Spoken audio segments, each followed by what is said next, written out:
Okay, good evening, everybody. Welcome to today's meeting of the Planning Committee A. First of all, can I just offer apologies to those who were expecting this meeting to begin at 4:30. That was the scheduled start time, but unfortunately, due to an overrunning earlier meeting, we've had to just delay slightly. All of the councillors who I'm expecting are in the room, so will be joining us at the table in due course. Just to introduce myself, I'm Councillor Johnny Crawshaw. I'm the chair of this committee. On my right, I have Gareth Arnold, who's the development manager. And to the right of Gareth is Jonathan Kenyon, who's the principal officer, development management. On my left is Rhys Williams, as the democracy officer. And to the left of Rhys is Rahina Chowdhury, who is the senior lawyer. And then down each side of the tables are the members of the committee. If I could please just remind everybody, if you have a mobile phone, if you could just make sure that that is turned off or on silent. There are toilets which are behind over my left shoulder, and members of the public can use those during the meeting, but members of the committee do need to stay at the table throughout the hearing unless we call an adjournment. And anybody watching or in the room may see that there are some members who have laptops open. That's because they prefer to use electronic copies of the papers. And there are some of us who prefer to use the paper copies of the papers. I'd just like to remind all members and officers when speaking, if you can just make sure that you're speaking into the microphone and with the microphone close to you. The acoustics in this room are not fantastic, and so it's really important that we try to make sure that everybody can hear exactly what's going on. And I don't think I've mentioned fire alarms yet either. We're not expecting a fire alarm. If there is a fire alarm, we will obviously help everybody to leave the building by the nearest available exit. I've received some apologies for this evening's meeting. So Councillor Clark is being covered by Councillor Rose. Councillor Eyre is being covered by Councillor Fenton, and Councillor One is being covered by Councillor Vassy. In terms of how the meeting will run today, this is a business meeting of the public, business meeting of the council held in public, not a public meeting. And as such, there are very specified points at which we can take contributions from the public. And I just ask those in the room not to seek to contact or communicate with the committee outwith of those times. I did mention possible adjournments. I would anticipate at the very least having an adjournment between the different items on today's agenda, and also if we start to run on for a longer period on a particular item, I may take an adjournment as appropriate.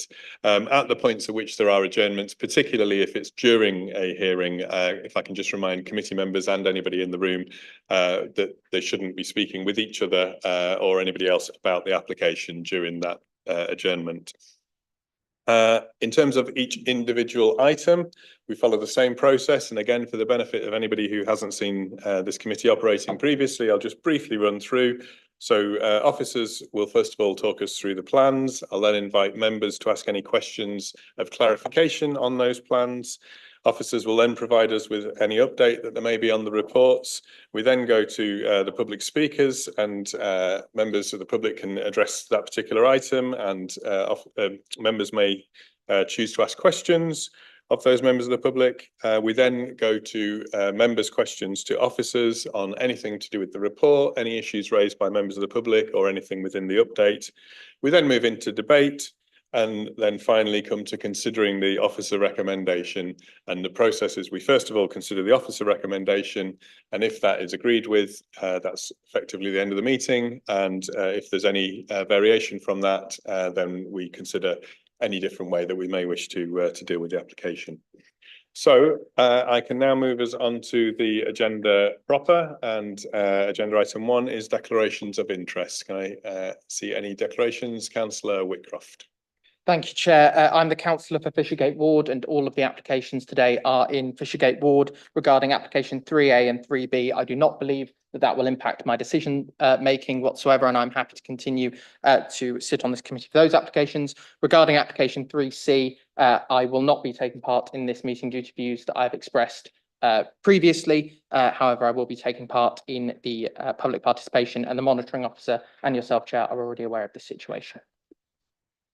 Okay, thank you. Not seeing any further registers of interest, so moves on to agenda item 2, which is public participation on the general remit of the committee, which is the determination of applications. We have one person registered to speak under agenda item 2, which is Gwen Swinburne, if you'd like to come to the table. And you'll be aware you have 3 minutes to address the committee if you'd like to start in your own time. And if I think you're running over, I'll just give you a heads Thank you, up. Chair. I'm well under. Thank you, Chair. I have commented on the planning portal recently on 2 planning applications. I was nervous as one was particularly contentious. It made me wonder why the council publishes our names and addresses. You see, it can be very chilling. So I looked up the legislation and I could find nothing that requires the council to insist that they publish commentators' names and addresses. It makes me wonder if publishing, as against holding our details, is in fact a data breach. The council is so precious about personal data in almost every other regard, particularly their staff and members, but not, it seems, as citizens. Worse, you have to be a bit of a swot to find the page that tells people their names will be published. May I ask that the staff furnish any legal reason or even rationale that gives them the power to disclose the private data, and if, as I suspect, there is none, they immediately anonymise the comments.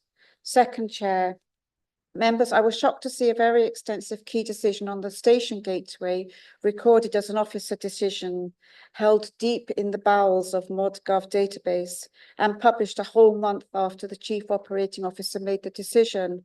Multiple legal and constitutional matters will need dealing with elsewhere, but to illustrate my point only, it appeared that the dissenting comments from a specialist implications officer had been excluded from the decision record.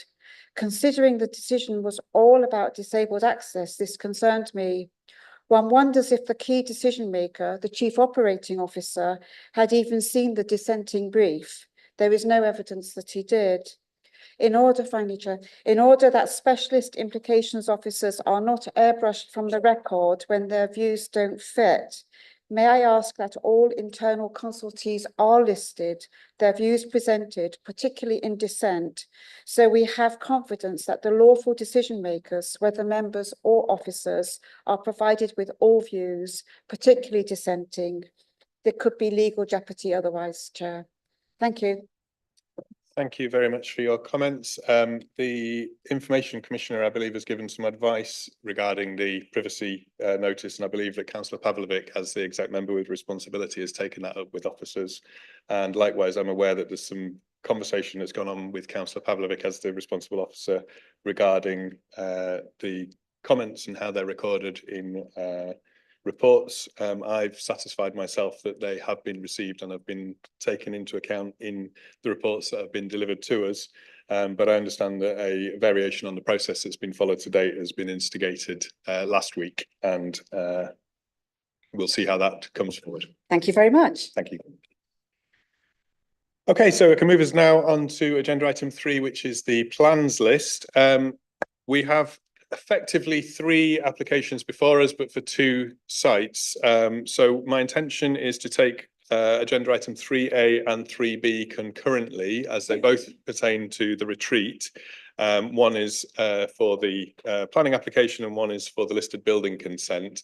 It means that we will, when we come to it, need to take 2 separate votes at the end, but when we're taking questions or considerations, I'm happy to take questions from either part of the agenda in terms of 3A or 3B.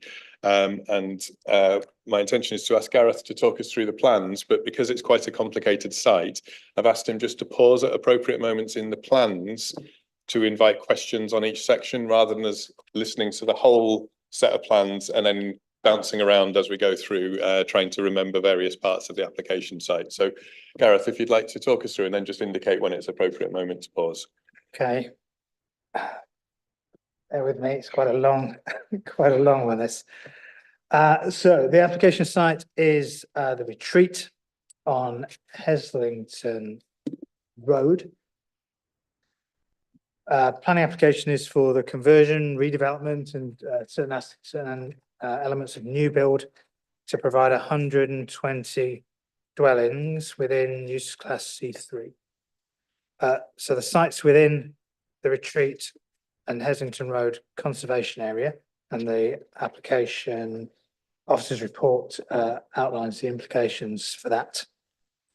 The main block, which we define this area here, is grade 2 star listed, although it does have some attached unlisted structures within it. The gardens broadly to the south are part of a registered historic park and garden. Lamel Hill Battery, which is up in the northwest corner of the site, is a scheduled ancient monument. Garrow Hill House, which is here. There are larger scale, bigger photographs throughout the presentation, is grade 2 listed. And the former coach house within the farm range is grade 2 listed, which is just in this, under my laser pointer. It's going through the plans. So they catch up. There we go. So there's a larger photograph from the north of what we call the what we're calling in the report the main block, and then the presentation the main block. And there's Garrow Hill House to the east.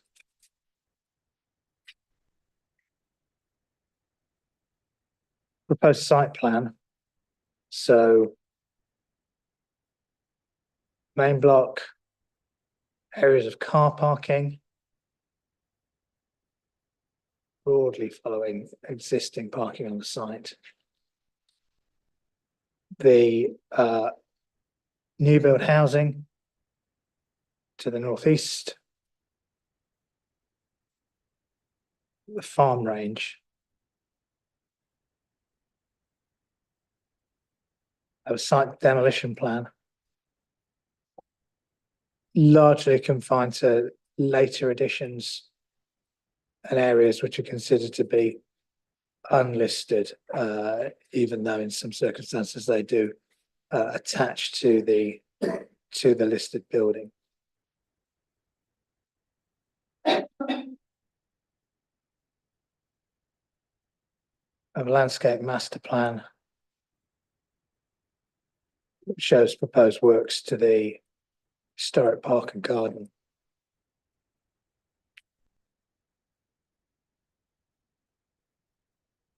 Proposals for public access. So this northern access of the site, yellow orange, shows parts of the site that can be accessed by the public. Generally these areas. Heslington Road, which is obviously already a public access. Limited public access would be allowed to the path around the perimeter of the site. And that says that will be kept secure by a gate, which can be unlocked by a code or fob. And access may be granted by a booking system, by appointment, or limited to certain days of the years. Sorry. It's okay. I can only put my head in one direction, but I'll take that into account. So that's the limited public access areas of the grounds. So we move to the main block. So what we refer to into the report and later in this presentation, we refer to the central block. We refer to the southeast wing and return, the boiler house, the gentleman's lodge, and the west villa and the southwest wing. And just the aerial photograph there. So central block, southeast wing and return, boiler house, gentleman's lodge, west villa, south and west wing.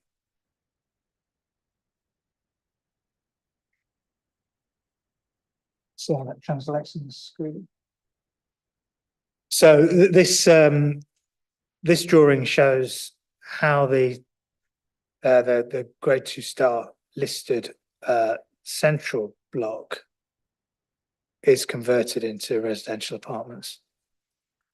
And members who went on the site visit will see the retention of this important corridor route at ground floor and first floor.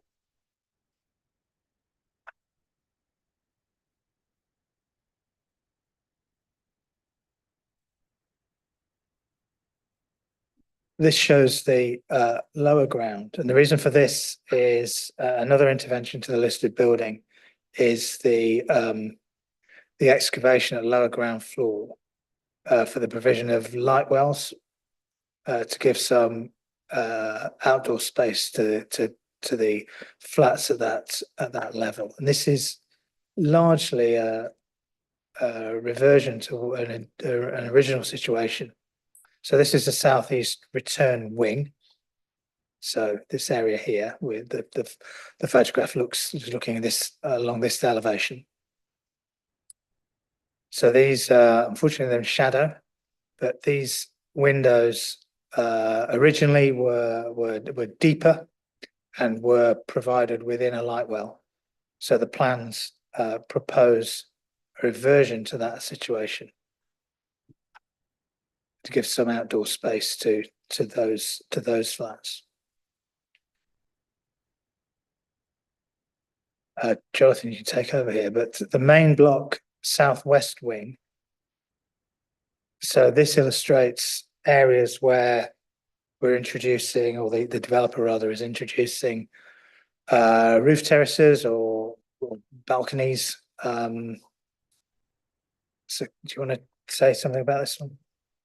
Yeah, just to give members a bit of context and background in terms of the balconies, it was from a heritage perspective, some of the consultees and consultation responses did have some adverse comments in respect of the balconies, but this slide demonstrates how the applicants have selected specific areas on the building where we've had interventions previously, and that's why we feel that the balconies are justified. So if you can see on this image, there are the sort of veranda type areas which are being removed from the scheme, and the balconies would infill in those gaps between the projecting windows. And then on the main building, on the oldest section, again, you can see there's a flat roofed area there with some structures on it already, and that's another area where a balcony is proposed. So where we're proposing balconies, they're all in area types where the building has already seen some intervention. So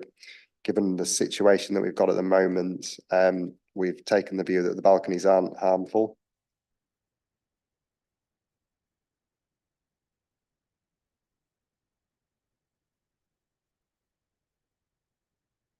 So I think it's appropriate just to pause at that point and take any questions on the main building. We're going to go around the site in a little bit more detail as we go around, and it's quite a big site with quite a lot of elements. So I don't know if any members have any questions of clarification just on what we've seen to this point, and particularly around the main building itself. No, happy to go on as we are. Councillor Millie, I can see you're sort of itching. I've got a question. I don't know where the location is. I think it might be next to the main building, but I don't know if it could be somewhere else on the site. So Well, why don't you hold it for a minute? Yeah. We'll carry on if it comes up, but if we get to the end of the presentation and it hasn't come up, I'll come to you. Councillor Vassie, sorry. Thank you, Chair. Yes, there were, you commented on public rights of way. And there was a plan that showed in orange public access. I'm not familiar with the area on the left, but I'm very familiar with the road that goes down through the site on the right that I've used since I was a child. Is it new, the idea that it should be limited during daylight hours? Is that something that has not previously been part of the way the site has operated? This isn't so that's a continuation of the old route of Heslington Road. That's that's an area that has public access on the drawing, so there's no suggestion that that would be limited. The limited access is the access within the site to the south of the main block, sort of within the walled historic park and garden. So not that wouldn't Okay, so- impact on Heslington Road. To make sure I've understood, because both of that road on the right and the area going round on the left are both in orange. You're saying they're not being treated in the same way? Or the proposal isn't that they should be To limited? clarify, Heslington Road itself is outside of the application site, and there are no proposals to make any variation to the accessibility of Heslington Road. It's not open to cars at the moment, and there aren't any expectations associated with the scheme to make any change to that. So it's a neutral effect on Heslington Road. Okay. I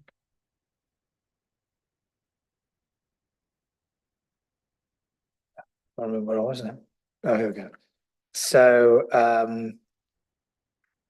actually, I finished the presentation slightly too soon. So these areas show where those verandas are on the southwest wing. So here,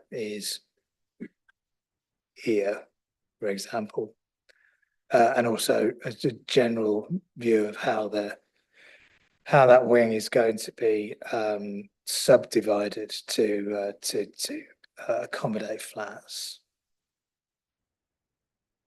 The boiler house, which is part of the Grade 2 style listed building, correct? Yeah. So proposals here are to strip away some of those later additions. Convert the boiler house into ground floor 2 flats. First floor be new build element.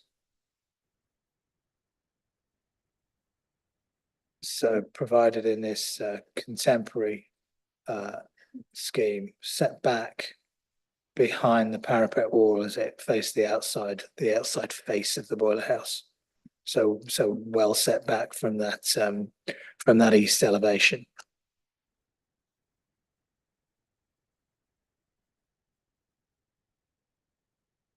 The Gentleman's Lodge, largely conversion, some very, very small areas of demolition of later additions. Some accommodation in the roof, which was pointed out at the site visit yesterday. I think largely lit with roof lights, most of which are already in situ in those locations, some of which are already in situ rather. The West Villa, which is to the west of the Gentleman's Lodge, significant areas of demolition of later additions, and then some new build. So this is the 1950s aerial photograph, and then an aerial photograph of the 2010s.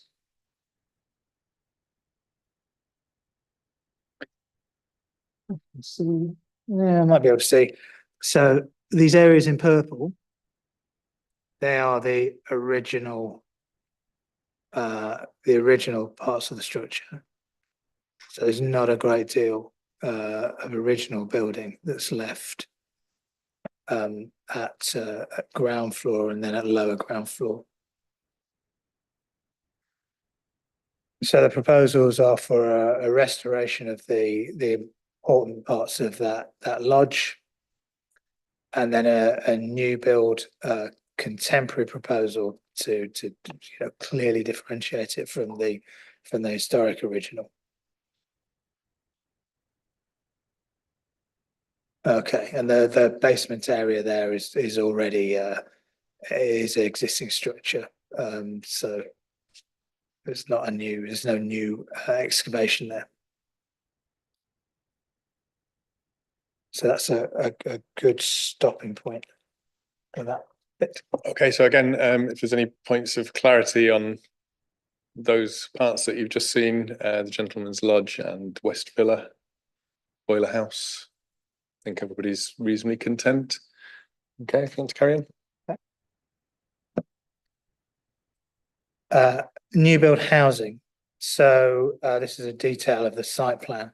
So the main block, the pedestrianised bit of Heslington Road, and then Thief Lane to the north. So this is this provides for 18 houses. This area here, and then 5 larger houses in this southern part of this quadrant of the site. Retaining all the important trees on the site and retaining this area of open land to the north against Thief Lane. And here's the Google 3D image. Pick out a piece of development. This is to be demolished, and then Garrow Hill House there. Some designs for the houses.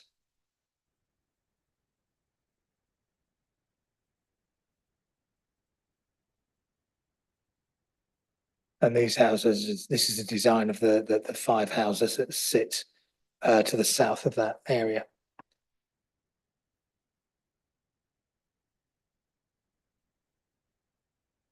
And then we've got some renders showing the new build houses from Thief Lane. That's Garrow Hill House to orientate yourself. So the same line of houses from the west. And then the new build larger flat roof houses. Okay, stop at that point. Again, any questions on that element of the plan? Councillor Rose. Yeah, it's not about the houses.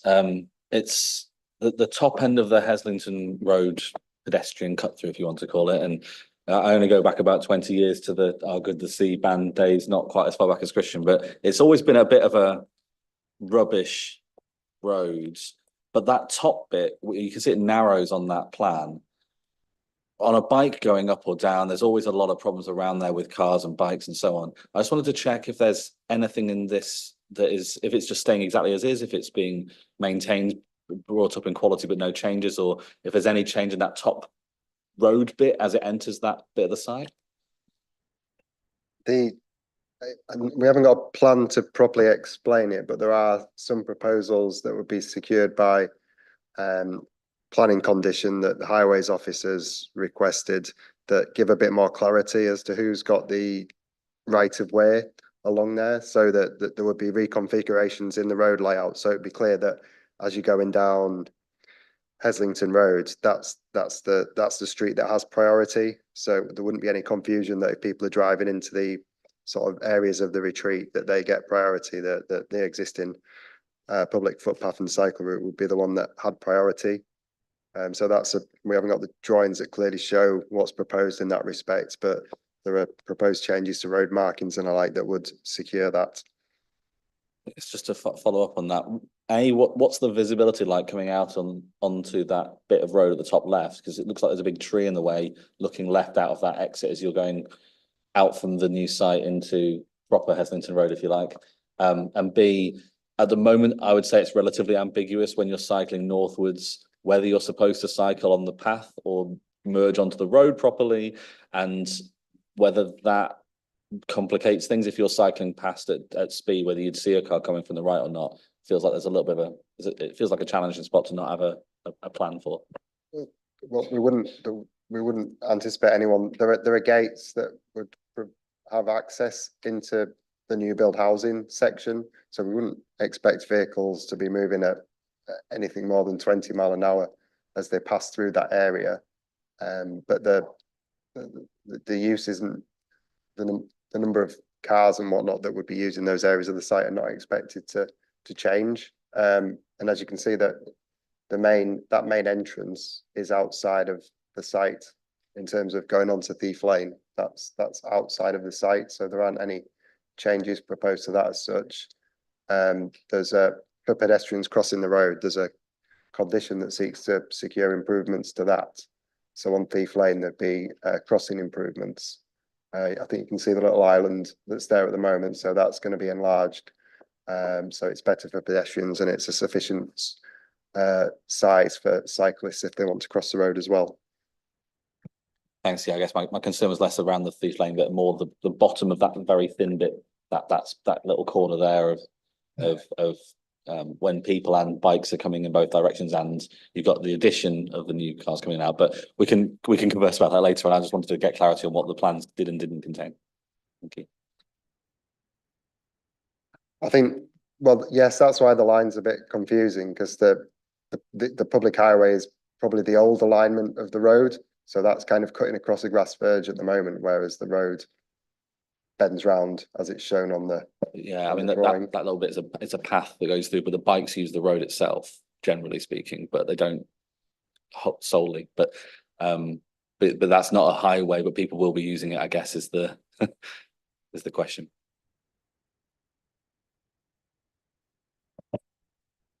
We zoom in, you can see the location of the gates to the parking areas. So I assume that they will be only open when people activate them.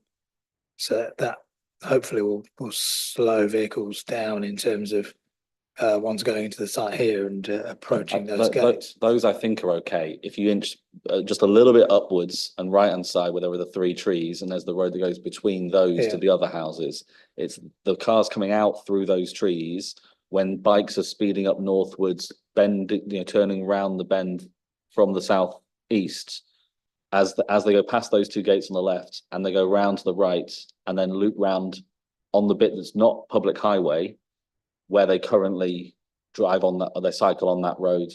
I think there are speed bumps there, I can't remember exactly, but it's the cars coming in and out of that bit. And there aren't that many, it's only, it's only 20 houses or whatever, but that bit there, I wasn't sure if there were any changes to the road. That's one of those areas where, as I say, it will be detailed up. So it's clearly a junction where if you're leaving the area where the new build houses are, you have to give way to people that are on the main road. So if someone wants to speed out of there and pull out straight into the other road, they're doing what they shouldn't be doing, because it's a junction and they're required to stop and give way. So that's how we've detailed that up. Great. I think we'll move on from that.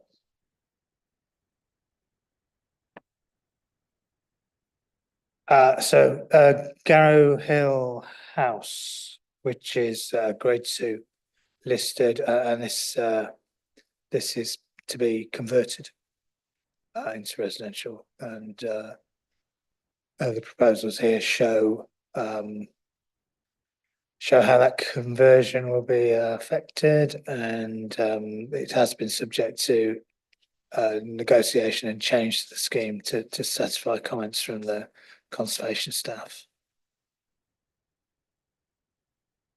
The farmyard, also known as a farm variously as a farm range. I've seen it, West Farm Range, South Farm. So this is the as proposed, which show the building in this location to be replaced by new build. This is the grade 2 listed building. Again, all to be residential. So this building here to be demolished is the listed section.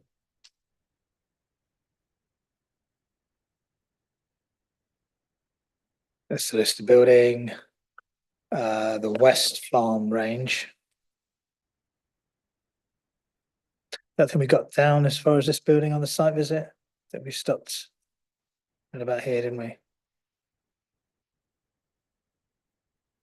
This is the replacement building for the demolished building.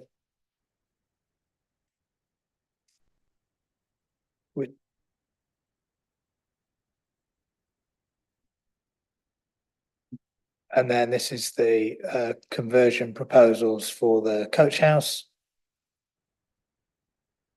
and the West Farm range conversion, and then some renders. And also that's the new build element of the farmyard proposals. Oh, and that's it. Okay, so any further questions on the last bits that we've just seen? And any general questions? I think Councillor Melly, you had a question that you just typed in. Yeah, two that are related. One is about car parking and the location and size of the lost area of grass that is to be paved over to be car parking. And the other one is about cycle parking and the location and design of the cycle parking.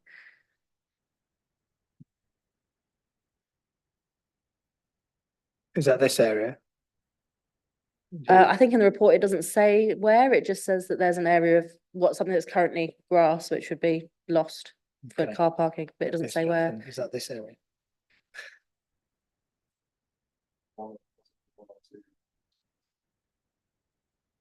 I'm just wondering how large the area is and what other grassy area there is surrounding it for, you know, how it affects the landscape and how it affects drainage.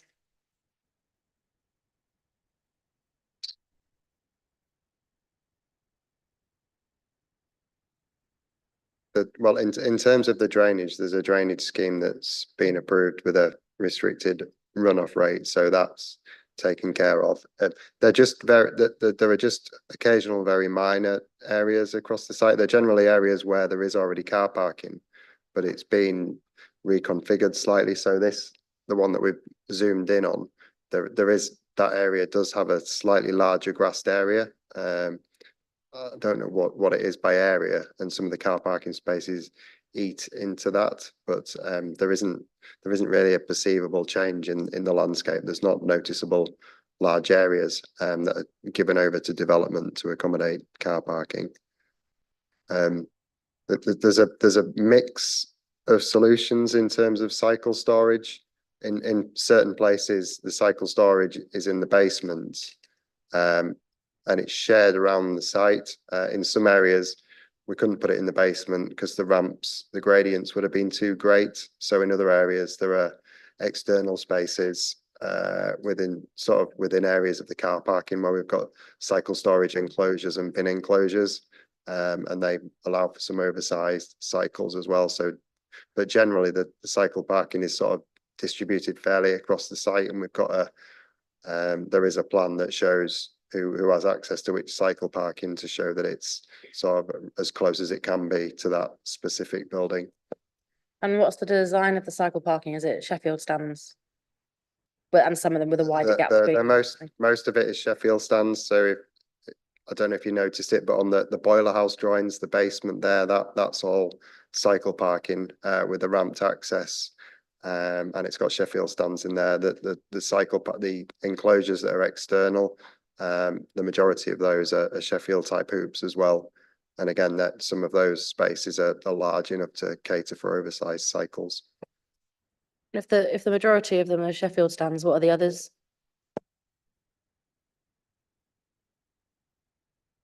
There may be some double stacked ones similar to the ones we have at this station, but I don't have that drawing in front of me it might be an easier one for the applicants to answer in terms of proportions, but the overwhelming majority of the spaces are the Sheffield type stands.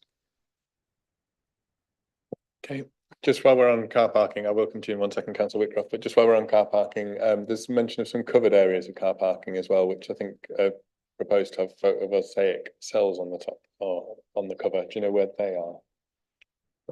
That's the area that we had on the screen previously. So there's the East Villa building, which sits against the boundary wall with Heslington Road, and it's just the row of spaces that are just on the side. So just that row there.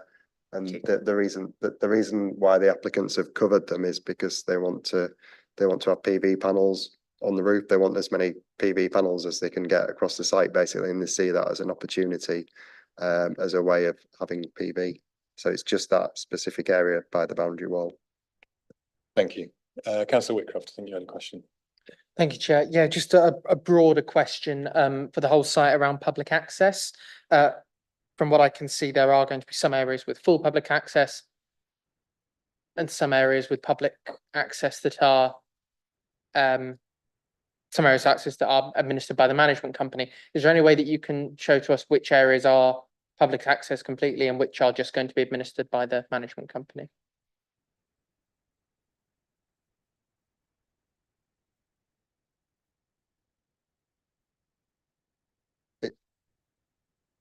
Yeah. So my understanding is that the area that's sort of yellow to the northwest side of the buildings near the Lamel Hill Battery, you would be able to go in there as a member of the public without making any specific appointment. It's once you get sort of into the grounds and to the south of the buildings, the grounds are very vast. That purple area is where you'd have to sort of have prior appointment, and it would be gated access. There are sort of various reasons around the public access, but there's secure by design issues and security with that area being completely open to the public during the night. But there's also heritage related issues. The gardens and landscape have been developed in conjunction with Historic England and their landscape specialists, and they were very much of the opinion that public access should be restricted because it's related to how the site was historically used as a mental institution, and it was a sort of private place where people could relax, and the public access element of it has always been restricted in that respect, and Historic England were keen for that to be retained in the future landscape. There's also the cemetery that's outside of the site, and there'd be continued access to that for the Quakers.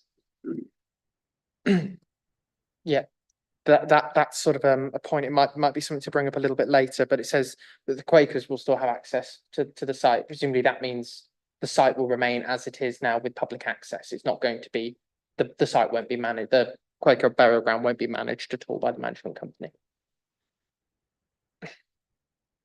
Further down. It's just further to the south. Just to show it, so Okay. there they are at the very south end of the site. So it will be in, as it is now, it is in part of the site that's doesn't have public access. So in a similar way to it operates at the moment. I think it would be prior arrangement. They would never be turned away, but I think they need to make the management company aware that they're coming so they can get access just in the same way that they do at the moment.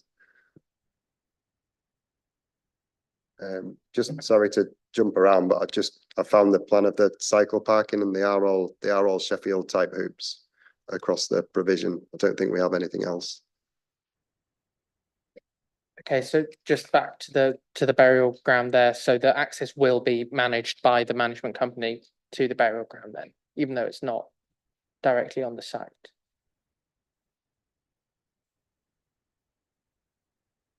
I believe that to be the case, because in the same way as it is at the moment, it's a private site, so with a reception just in the same way that the council offices are. So they have to check in essentially to gain access to it, but that's as we are at the moment. Okay, thank you. Okay, Councillor Rose, I think you indicated you had a question as well. Yeah, it was car parking related, but not anything to do with what we said before. So I thought it's a separate point really. And it perhaps is getting a perilously close to asking for something subjective as a thought, but in the highways comments on page 1011, it says car parking 220 spaces proposed. This seems high in what's a relatively sustainable location with good walking, cycling, public transport links, but there's no way the highway can really ask for lower levels of car parking. I was just wondering if you know why we've got what we've got. I think that's probably a question to just park for the minute, if excuse the pun, and if when we get to general questions for officers, that's probably a question for that, because we just want clarification on the plans at the minute. Yeah, I think just clarifying the reasons for it. Yeah, Cool, if you can hold that one. Anything further on the plans? No.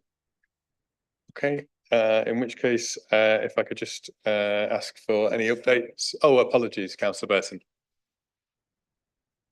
On our site visit, there was mention of a lift being taken out at the back of the building. There's a lift shaft. I didn't actually visit that. I saw a video of it. Is it going to be replaced with a lift, or have I got the wrong end of the stick? I couldn't see That's anything on the within the main plan. building, isn't it? And you're correct, there's a lift that's being taken out, and I think that we were told on site visit that there were going to be 3 lifts within the main Okay. building, but perhaps if you can just clarify where they are on the plans. I knew you'd ask that because I could only find one. So maybe the applicants might be able to help us out. It's correct that it's in the main block and the intention is to relocate it. So it's in the centre immediately by the access. In the design and access statement, we do have an accessibility statement that explains how there's level access to all the apartments within the main building. And it explains that they're sort of all the apartments are M42 with level access, but it does flag up there are some, because of the restrictions that we have with the existing building, where you can't get level access to them. And I think that's saying that's 26 of the homes, because of the constraints of the existing buildings, that there isn't level access, but the rest of them all have lift and level access. That's across that main complex. Lift, the lift within the central block. So this was the main entrance that we went into. So the lift directly to the left of the stair. Oh, my little hand's disappeared. There it is. So that's the lift next to the entrance, and what I assume is a reception. Because the accessibility was pretty good in the building, as it was previously a hospital. The car parking at the front, will that remain on in the front of the building, and will level access remain as well? So that level access to the front remains. I presume it'd be strange for it not to having the lift there. And car parking, that car parking directly outside the front is still shown to be retained. And then the other areas to the front as well. So yeah. And my question on everything, there will be designated disabled parking as per the requirements. We've got we have a compliance condition which requires that the relevant amount of parking for disabled spaces and the visitor parking to be maintained as such in perpetuity, so it can't be changed later on. So that would be covered by the condition. Sorry, given that the cricket pitch might be open to people coming, I mean, they may come from quite far away to play games. So, and there's quite a lot of car parking spaces, but I was thinking about that, and I was thinking, well, if people are coming from far away, I mean, ideally come on the coach or train, but there's plenty of space for them to park there, so they're not going to park in the streets around there, because the parking is generous.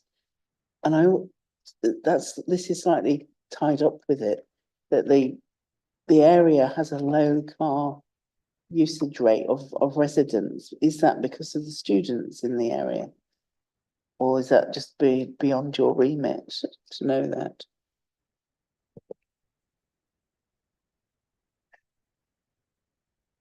I know there are 30 parking spaces for visitors allowed for within the scheme. I'm not sure of the local parking arrangements in terms of visitor parking arrangements in the local streets off the top of my head. But we feel that we've got a sufficient allowance for visitors within the scheme, and that includes for the facilities that could be communal and have wider use.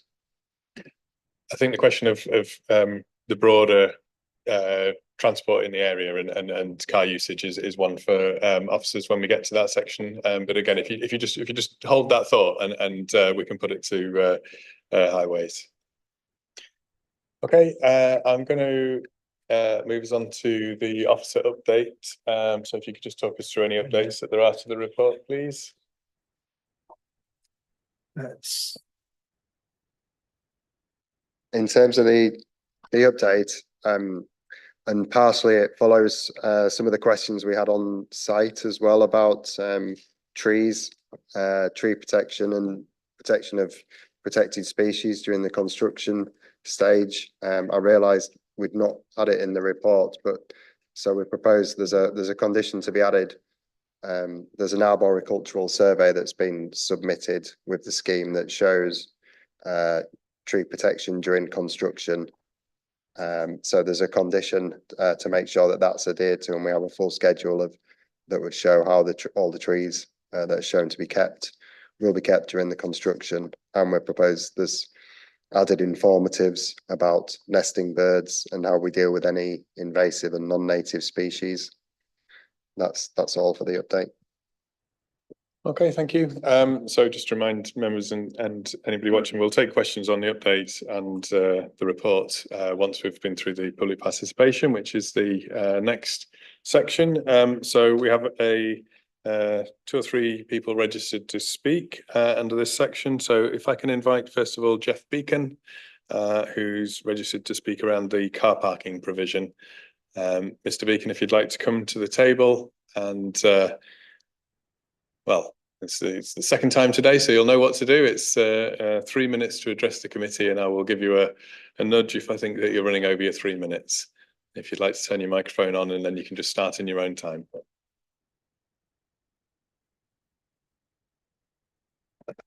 Thank you, Chair.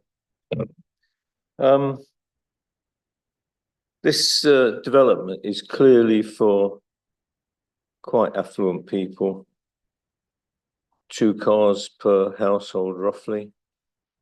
And I think I mentioned earlier, that means that they will have very high carbon footprints, which is contrary to the National Planning Policy Framework.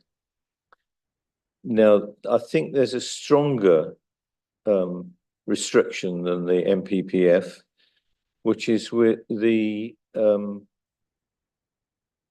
planning legislation of 2004, which places on councils the obligation to plan for sustainable development, which is strong. It's a legal obligation, which is stronger than the NPPF.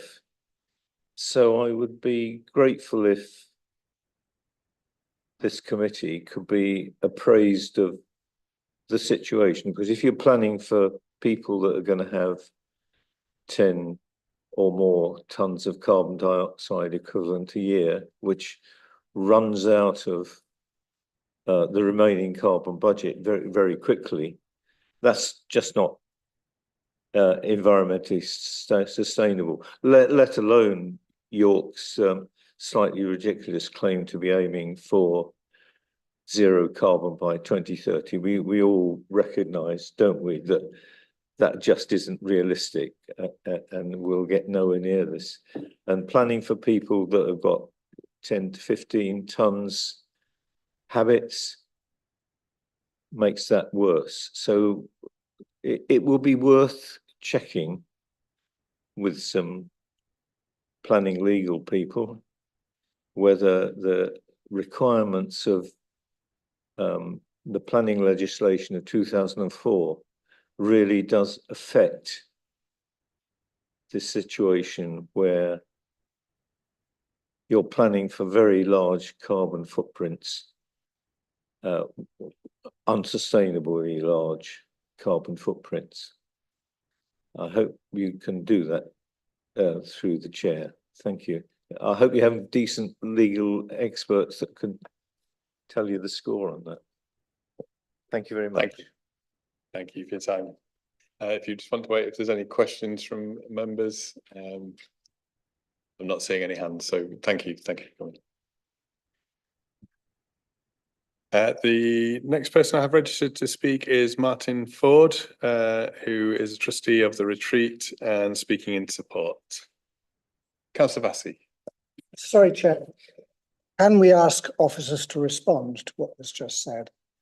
So that we do know where we stand on this. Not at this moment in time, but when we get to the officer, when you get to the officer questions, if you like I say, we ask questions of officers about anything that may have been raised in public participation or the report when we get to that point. So that's fine. Thank you very much. Good evening. I'm Martin Ford. I'm one of the trustees of the retreat. Thank you for giving me an opportunity to speak. We in the retreat provide mental health services and talking therapy for a wide range of people in York, across Yorkshire, in Manchester, adults and children, online and in person. And we've been providing mental health care since the 18th century. When we made a decision about 5 years ago to leave the delivery of inpatient mental health care behind, we knew a time would come when our buildings would need to find another purpose. And beautiful as they are, historic as they are, we knew that they were no longer suitable for health services in the modern world. We chose PJ Lidsey as our developer of the site because of their record in converting listed buildings into residential provision, which through high quality developments and in lots of settings are sensitive to the local setting in which they are delivered. And we felt that that would be a route through which the heritage of the retreat would be maintained. The cost of running the retreat's estate has been crippling to us as a charity over many years. And there is no exaggeration in my saying that the financial loss which has occurred has pushed us close to being unsustainable as a business. And the successful sale of the retreat will make all the difference in enabling us to continue to provide NHS services, which is the majority of our provision. Final thing I'd just like to say is that if you do decide to grant the planning, I hope that the work around the Section 106 agreements to enable the sale to go through will occur as quickly as possible to enable that sustained approach. Thank you. Okay, well, you were well within your 3 minutes, but if you just want to sit for a second, I don't know if anybody has any questions. Councillor Whitcroft. Thank you very much, Mr. Ford, for coming to speak to us today, and thank you for all the brilliant work that you do with the retreat. Very sad, of course, to see that the building will no longer be used for this purpose. Obviously, the retreat has very strong links to the history of York and Fishergate more widely. Of course, the Quaker Cemetery is where Joseph Rowntree is buried, and very similar things. It is very much a much loved asset of the community. Do you want to know sort of how confident you're feeling that it will be able to continue to act as such, and that access and its role within the city? I'm sure that was something that you brought up with the developers, and I will be asking them the same thing. But if you're any concerns about that you had originally, and whether they've been assuaged. One of the sets of red lines, as we described them, that we drew when we entered into a competition for the change of use for the site from a number of different organisations was delivery of access to the burial site, particularly down the bottom of the site. And that was an issue which was addressed in all sorts of ways. And we felt that the way in which Lidsey's had intended to approach that, and what we've now seen in the plans, gives us great confidence that access will continue to be maintained. It's an open burial site, and we feel that that will support the ongoing heritage for Quakers and others in York. Okay, Councillor Colwick. Thank you very much, Chair, and thank you. Those who've been involved in planning for a little while will remember when we were considering, not so long ago, the Bootham Hospital site, and how encouraged many of us were to, at the lengths that were being gone to continue to tell the story of that site. Are you satisfied that what is proposed will give the same kind of celebration of the enormous significance of the retreat hospital in the history of mental health care in the UK. Thank you. Yes, indeed. That was another of the considerations that we had in mind with so many years of history, and the proposals around a trail with information that becomes available is really something which we see as being a modern way of providing information, which is very accessible for people, especially younger people than many of us here, who actually use different methods for accessing information. So we felt that would be really delivering what we hoped. Councillor Rose? Yeah, thanks for all your comments and thanks for the work of the retreat, obviously, as well. I just wanted to pick your brain on the fact that it has been used for inpatient care, but not as housing for a long time. And obviously the change of use. What your take is as someone who's familiar with the inside of the site and what the differences are in terms of the plans before us today on what it will be like to live there versus what it's been used for historically, how much of a substantive change it is, whether everything is in this that you'd expect and hope to see in there, if there's anything else we should be considering from that perspective. I find it difficult to have an excellent understanding of how the layout will operate. But I was happy to go on the site visit with some of your colleagues on Monday of this week, and I hadn't been able to be in the site for a couple of years because we have closed it to access. And it was really great to hear how the retention of lots of the features, such as the corridors that Jonathan described earlier, were being maintained. And so the character of the feel of the space will be very much the same. The wards themselves, as they were, which I remember visiting before we closed them, are very different than the layout that we'll have now. Excepting the fine views from the windows will all be retained. In fact, they'll actually be improved by removal of some of the ugly 19s and 60s and 70s buildings. So yeah, I feel confident it will be a beautiful place to live that will remind people who are interested of its historic past. Okay, Councillor Melly. Thank you, Chair. There was a feature of the garden in the retreat, and I can't remember what it was called. Maybe it was a labyrinth, like almost like a kind of spiral on the ground. I think it was on the south lawn.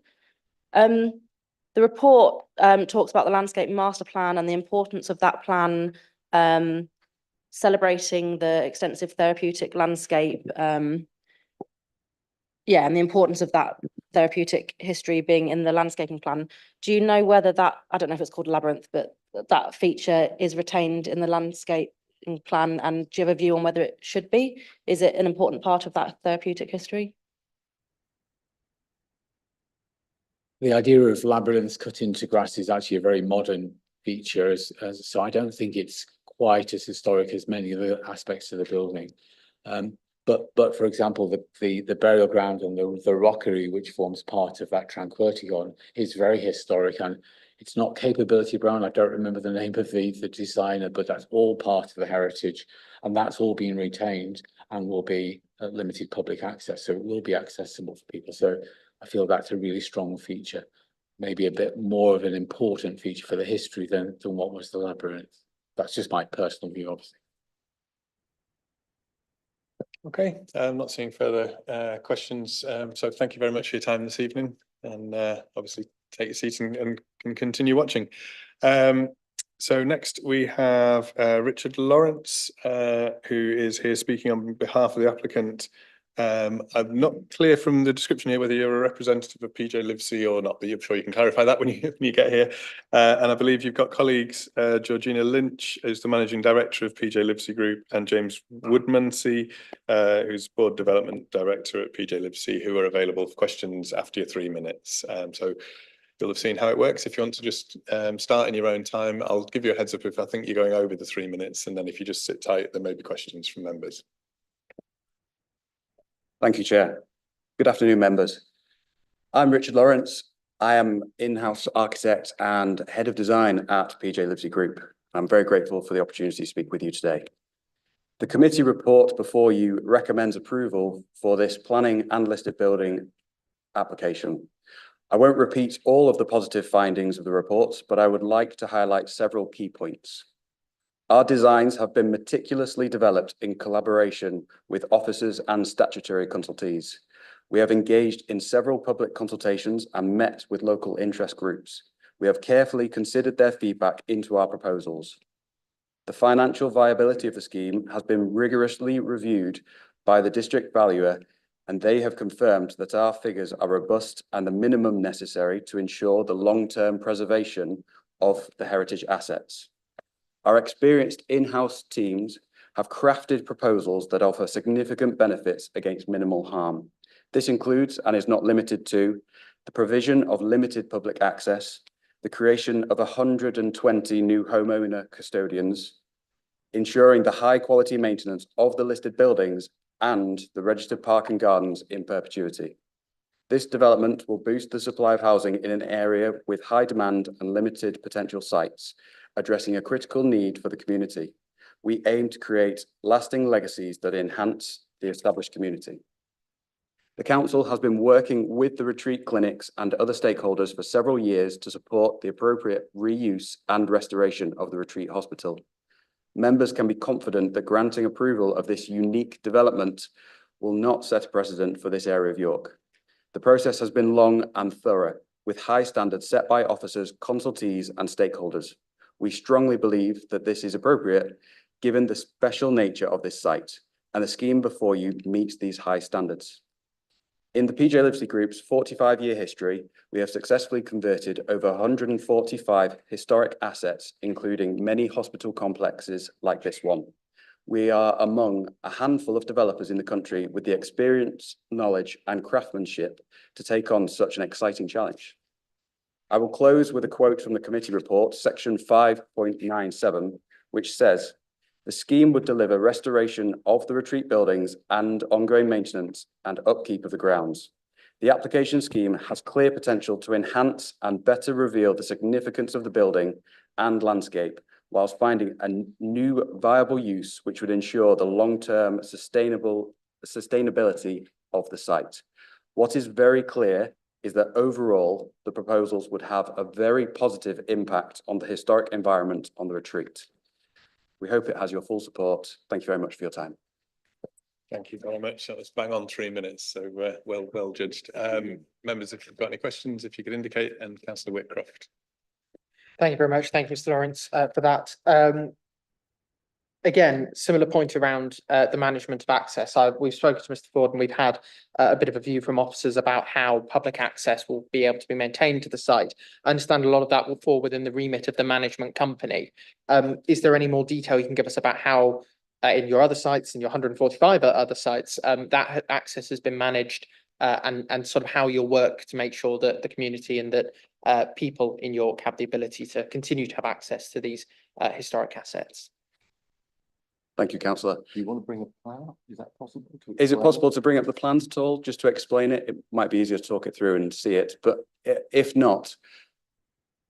So as was mentioned by the case officer, the challenge with this site, and there are many of them, is that historically the building wasn't actually open to the public.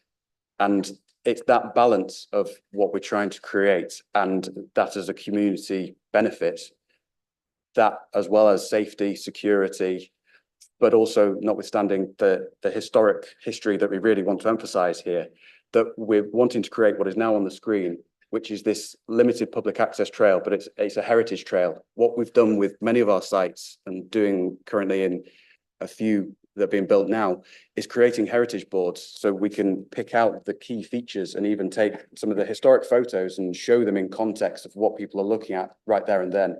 Again, as mentioned in the historic reports, what we're looking to create is to better reveal the historic context and the buildings where we've got 1960s blocks and staircases that have been added on. We're looking to take away those so that you can reveal the building as its entirety. That combined with these heritage boards means that we're telling that story of how the fantastic history of this site has evolved, because the original building was just simply the central block right at the north there. It's slowly evolved quite organically as needs have changed. And we very much want to tell that story. And to answer your question about limited public access, there's the point there of Heslington Road and near Lamel Hill, where it would be a gated access, where what we're looking to create is a fob entry system of some form that could be accessed from your mobile phone, a QR code that allows you that perimeter trail route through the site at certain times. Then it means that we're trying to, as best as possible, to give public access, but also acknowledge that there is a security risk, there is a safety risk, but there's also an appropriateness of the heritage around that as well. Thank you very much. And just on the specifics there of the Quaker burial site, presumably with the access there, I imagine you've engaged with the Quaker community to that extent. Would you be able to just talk a little bit more about how you'll want to make sure they continue to have access? Contractual arrangement, actually. Just pop your microphone on. Oh, well. As Martin said, it's a contractual arrangement. There was actually a red line. So in terms of burials, they will continue and there'll be a notification process. The Quakers have got unlimited access to the burial ground. And they will be maintaining the burial ground as well going forward. So yeah, it's one of the contractual agreements, such as the Tranquility Garden as well. So that is agreed, detailed in the contract. Yeah. Can I just check in terms of the contractual element of that then? Is that written into the deeds, or how does that work in terms of? Yeah, it's written into the contract and the transfer as well. So they are ongoing rights that the Quakers will have. So they will be in perpetuity going through. Yeah. Thank you. So I had Councillor Fenton next, and then Councillor Vassey. Thank you, Chair. Just picking up on cycle parking provision. On the face of it, it seems very good. I just wanted to confirm. I know the paperwork confirms that the visitor parking are all Sheffield stands. Are all of the residents cycle parking provision, are they all Sheffield stands, or is there a mixture of other types of cycle parking? Thank you, Councillor. There is a mix. The vast majority are Sheffield Hoop standards. And what we've done is we've worked with LTN 120. Most spaces, as I say, are Sheffield Hoop standards. We've also allowed for cargo cycles as well. Wheel washing stations. There's a few spaces that are stacked, as the case officer mentioned, that are very similar to the ones at the station here. For that reason, it is because they are based within the heritage asset itself. They're based within the building. So we're working to the structure of what it contains itself. So that's always the balance and the challenge that we've got with this site. It's either the listed building or the registered park and garden that we need to provide these cycle spaces for. So the second part of my question was there are some comments that there may be an over provision of car parking spaces, and I just wanted to better understand, I guess, the type of occupier that you see as a target market in terms of helping me to better understand what the needs of that group may be. If there are older people who may have carers or other support workers coming in who may be travelling by car. It would just be helpful to understand in a bit more detail how you see the development being marketed and how the allocation of parking spaces has been sort of designed to fit with that. So in terms of parking numbers, we have 220 external spaces, 30 visitor spaces and 5 wheelchair accessible spaces. It's a parking ratio in terms of the residential of 1.8. So it's less than 2. So the smaller properties have 1 space, the larger will have 2. In terms of answering your question and the mix, what we've strived to achieve here is working with the building to create a variety of different sized properties, ranging from modest 1-beds to 5-bed detached house, 5-bed. That mix means that there will be a range of different types of people that will be interested in these types of properties. What I will say is that generally we are above and beyond National Design Space Standards by approximately 30%.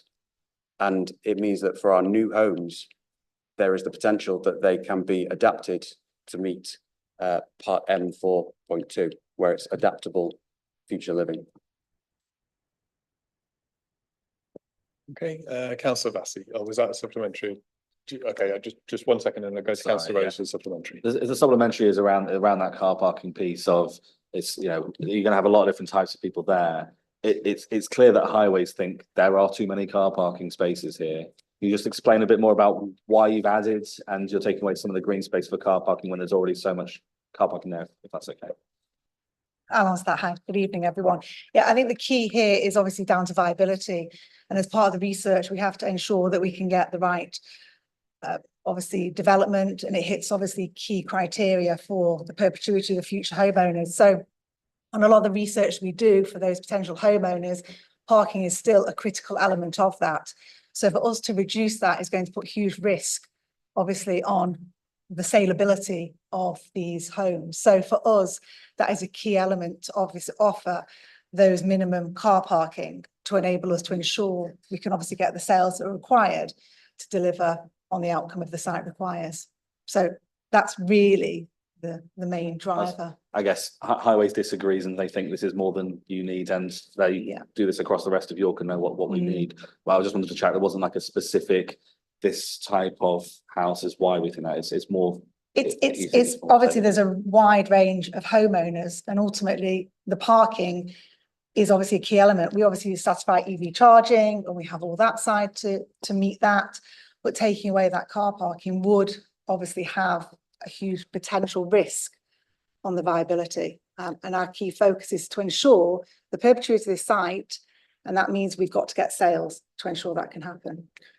And also, just to add to that, if I may, that obviously we need to make sure that this site is looking after itself, you know, and what we don't want are sort of nice green areas. You know, we don't really construct curbs. You build a curb, someone parks on it. So we want to make sure it looks after itself and it doesn't spill out onto the local area as well. So it's making sure we're looking after our own people and looking after our own problem, managing it rather than dispersing it elsewhere. So that's a key driver as well. I'll just jump in while we're on the topic. You mentioned EV charging, and obviously you'll have a sort of a minimum threshold at the moment, but I think a regular question at this committee is what you're doing about future proofing. So albeit you perhaps won't be having 220 EV charging spaces at the moment, but is the intention to at least lay the ducting so that you've got the opportunity to expand the provision as it's required? Yes, is the short answer. Yeah, we will do that. I like short answers. That's good. Councillor Bassey. Thank you, Chair. You've spoken eloquently and animatedly about sustainability, and my questions all relate to that issue. Bearing in mind that national legislation is committed to achieving change and cutting emissions, given that organisations such as Historic England are clear about the need for historic buildings to address environmental sustainability, can you help us understand why the application doesn't commit to the installation of bespoke secondary double glazing throughout the historic buildings on the site? What will be done to cut carbon emissions by improving insulation within these historic buildings? And what the obstacles are to installing solar PV across all the roof? And I just finished by drawing your attention to the fact we're about to have solar panels on the roof of the Minster. There's double glazing, bespoke double glazing on St. Paul's Cathedral, and in at least 3 14th century castles I could list you in Poland, Switzerland and France, and hundreds of other buildings. So I'm wondering what's holding the ambition back to ensuring that these buildings really display what I think you've indicated you would like to be able to do. Okay. Well, first, it's great to hear that enthusiasm as well, but it's something we feel very strongly about as well. We obviously work very closely with our key stakeholder, Historic England, and as part of that, we've been part of some of their engagement for the sustainability and the path they're going on as well. So to answer your question about PV, it's something we're very keen on. We are keen to obviously install that wherever viable, obviously making sure we protect the significance of the building. So certainly that's something we're keen on, because that obviously helps not just obviously the sustainability, but also for our clients and our homeowners as well for the long term. And then obviously the windows is a huge topic, particularly with obviously heritage assets. So we feel, again, we will be carrying out a whole survey of all the windows. We have to work with Historic England Conservation Officer to see what the solutions are. But where possible, double glazing is really a key element for us that we want to drive. Obviously, that whole makes such a key importance for those buildings. And if we can encourage more that these heritage buildings are more sustainable, because the most sustainable building is the one already built, so we're starting at a good place, then we're really wanting to drive that forward as well. So we endorse everything you're saying, and it's something we're very keen on, but a lot of it will be benchmarked on what is viable and what is permitted through those key stakeholders. Okay, that's good to hear. I've been involved in making films in various countries, including in Heidelberg, and Bahnstadt created the largest passive house development in Europe. And they actually saw that committing to cutting carbon emissions was the unique selling point, and that the kind of customers they wanted would buy in specifically because the buildings are more energy efficient. So I'm glad to hear your commitment. What I've not yet heard is what the obstacles are to us making sure that this development isn't just the reuse of a great historic building, but is also an exemplar of how to make a historic building fit for our century. So there are a number of planning conditions that are specifically tied into exactly what you're looking at. The two that specifically stand out here is 16 and 17, where we will be required to provide a window schedule for each and every window that includes a strategy for its replacement. So for us to wholesale say that we are going to replace each and every heritage asset and listed window with double glazed would be wholly inappropriate until we've spent the time to really understand each and every one and the history behind it, the quality of it, before we can start introduce them. And those are barriers that are quite rightly in place. That's not to say that we can't come to that outcome that we're all hoping for. And secondly, there'll be an internal audit of the existing spaces. And actually there's going to be more as part of the listed building consent. There is the large scale details of item 3 there. And that's where typically we would internally insulate all of the listed buildings and heritage assets that we work with. And while there is a bit more leniency in terms of sustainability, what we do is we go above and beyond building regs to work with those buildings. And it's in our interest because, as you quite rightly say, it's in the interest of those that are buying the properties in the end. So all of those points that we'll be hitting, they're actually tied in with the conditions that we're looking at. And we do that across all of our sites. What we've done as a company very recently is we've started our own Going Green agenda, and that's where we're testing some of these items like Passive House and the principles of Passive House. Because what I personally am nervous about is that there's about 7 different ways that you can define carbon or zero carbon housing. And for me, it feels like, how can there be 7 unless 6 of them are just box ticking exercises? We have the rare opportunity to be able to test what is appropriate and what actually works for ourselves, for clients, and for members of the public, and us in general, as what is most sustainable for that site. Just to add to that, I think one of your questions is what holds us back? What holds us back is conservation in historic England. You know, for years we've been working on these sites and saying, look, you know, your officers are getting applications down the line because these windows that we've had to refurb are not really fit for purpose. You know, so we've tried to promote that over the years. So that's been the biggest barrier. There seems to be a sea change at the moment with Historic England, and Georgina says we're very tight in terms of the consultation that we have with them in terms of their emerging documents. So hopefully that's changing. Technology is changing. The thickness of glazing and double glazing is changing. So there is a bit of a sea change. So I would say that's what holds us back, not us wanting to do it. Yeah. Thank you, Chair. Thank you. Okay, Councillor Melly. Thank you, Chair. I just had a question about something in the draft Section 106 agreement, which is about a commuted sum being paid to contribute to off-site sports facilities. I was just wondering why you've opted to pay that, you know, off-site sum, given that there are so many sports facilities on site. Why isn't that money being spent on maybe enhancing and increasing the capacity of the existing sports facilities? We haven't opted. I think this has been requested through officers. So I think that's a requirement of planning that's been asked of us. So we've obviously agreed to make that payment. All right, I'll ask officers when we get to that point then. Thank you. Yeah. Okay, not seeing further hands. I have got a quick question, but if there's others, I'll take members' questions before I ask mine. If you, Councillor Colwick. Thank you, Very similar to what I asked earlier. I made reference to the Bootham Hospital. I'm quite aware when I did so that sadly fell through. But there were some quite exciting plans, both before that application was approved and afterwards, that would have recorded the building as it was in quite exciting and innovative ways.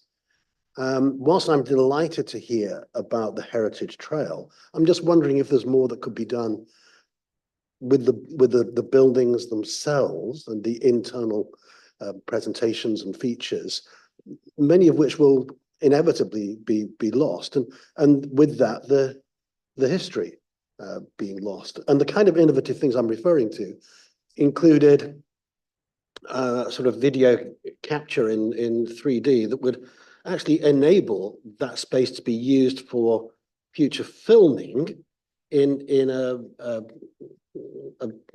way that clearly couldn't. Once it's gone, it's gone.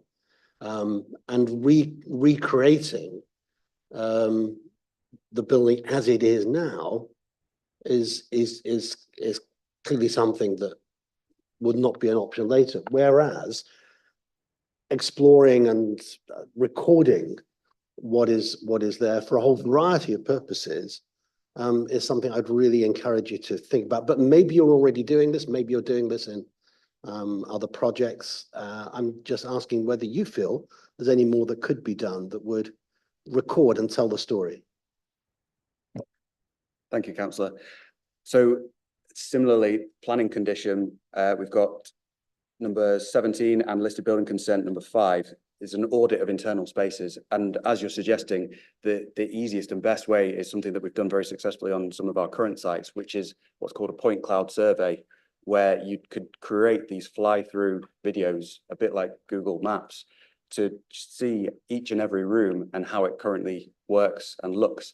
Something that I don't think we've mentioned too much here as well is worth mentioning that the recreation hall that a number of you saw on Monday is being retained as a recreation hall. And that is arguably the most ornate part of the entire complex across both the original building and Garrow Hill House. And that is something that we're very passionate to create. And we're hopeful that with the removal of the 1960s block that's blocking the original entrance, there'll be much better seen from the entrance to the site.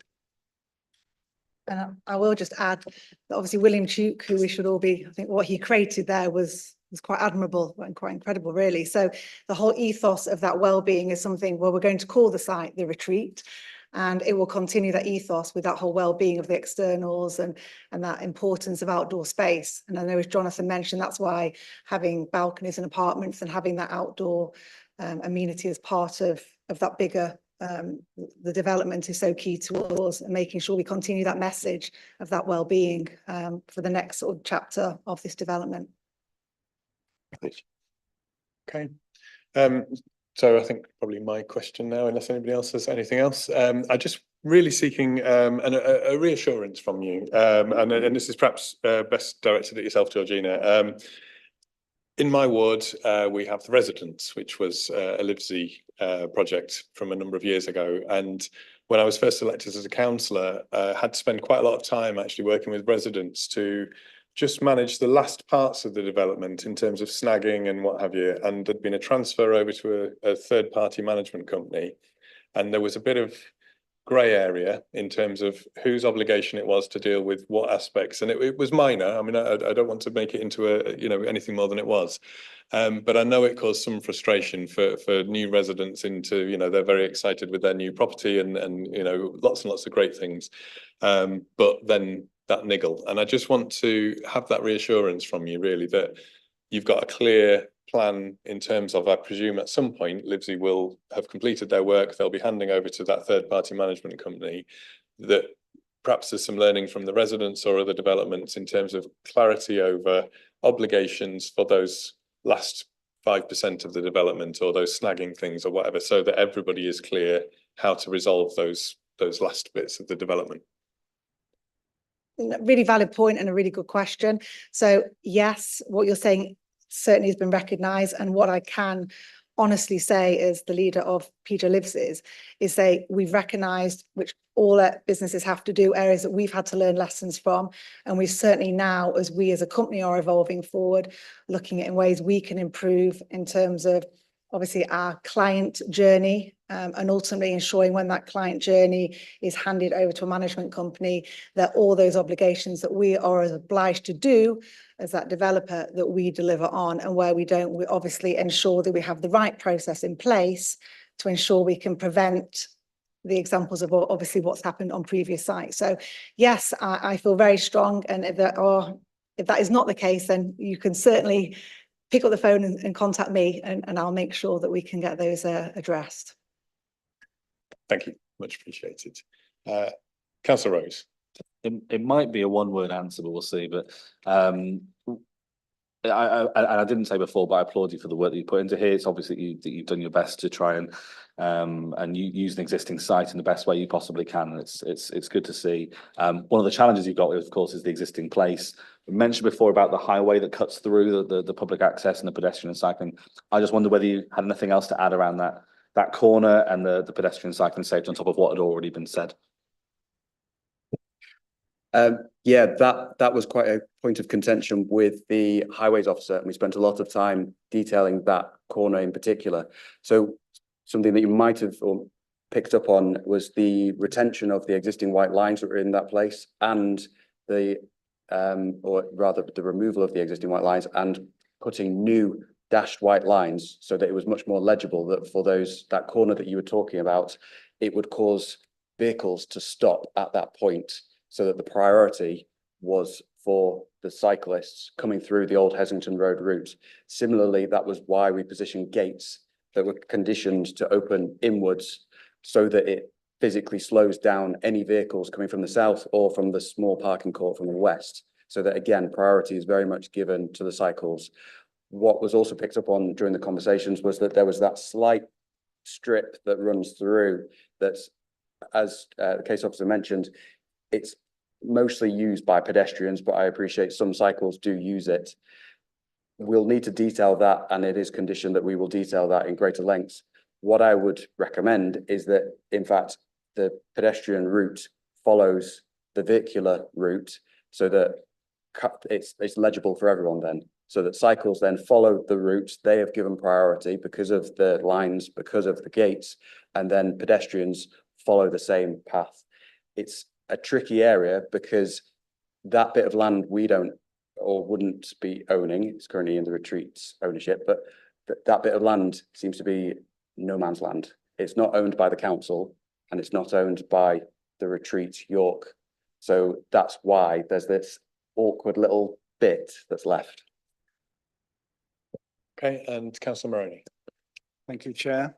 Could I ask for any observations you might have about Sport England's opposition? Thank you, Councillor. Yes.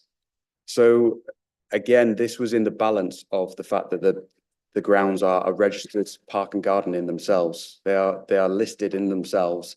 We did in fact look at proposals to put a small cricket pavilion near to that location of where the cricket pitch currently sits. We also looked at proposals to make it as just a meadow lawn for ecology purposes. What we've now settled on is that we will keep it as it currently stands, which is a cricket pitch that, with the management company, with the future residents, could be used as a cricket pitch. However, we didn't want to encourage more car parking, more infrastructure, more buildings within the registered park and garden, particularly given the sensitivity next to a burial site and next to what we're proposing, which is a peace and tranquility garden. We didn't think that it was appropriate to have that as a facility that has in fact it doesn't currently have a pavilion in its place. It is a heritage asset, and it's used for the ad hoc games instead. And that's why we've proposed the position that we're currently in, which is to continue that. But we'll need to, again, work very closely with how the parking is managed, how access is managed, but we can't provide the facilities to have tea facilities, to have changing rooms on the site in that registered parking garden as it currently stands. You do have a lot of trees in that location as well.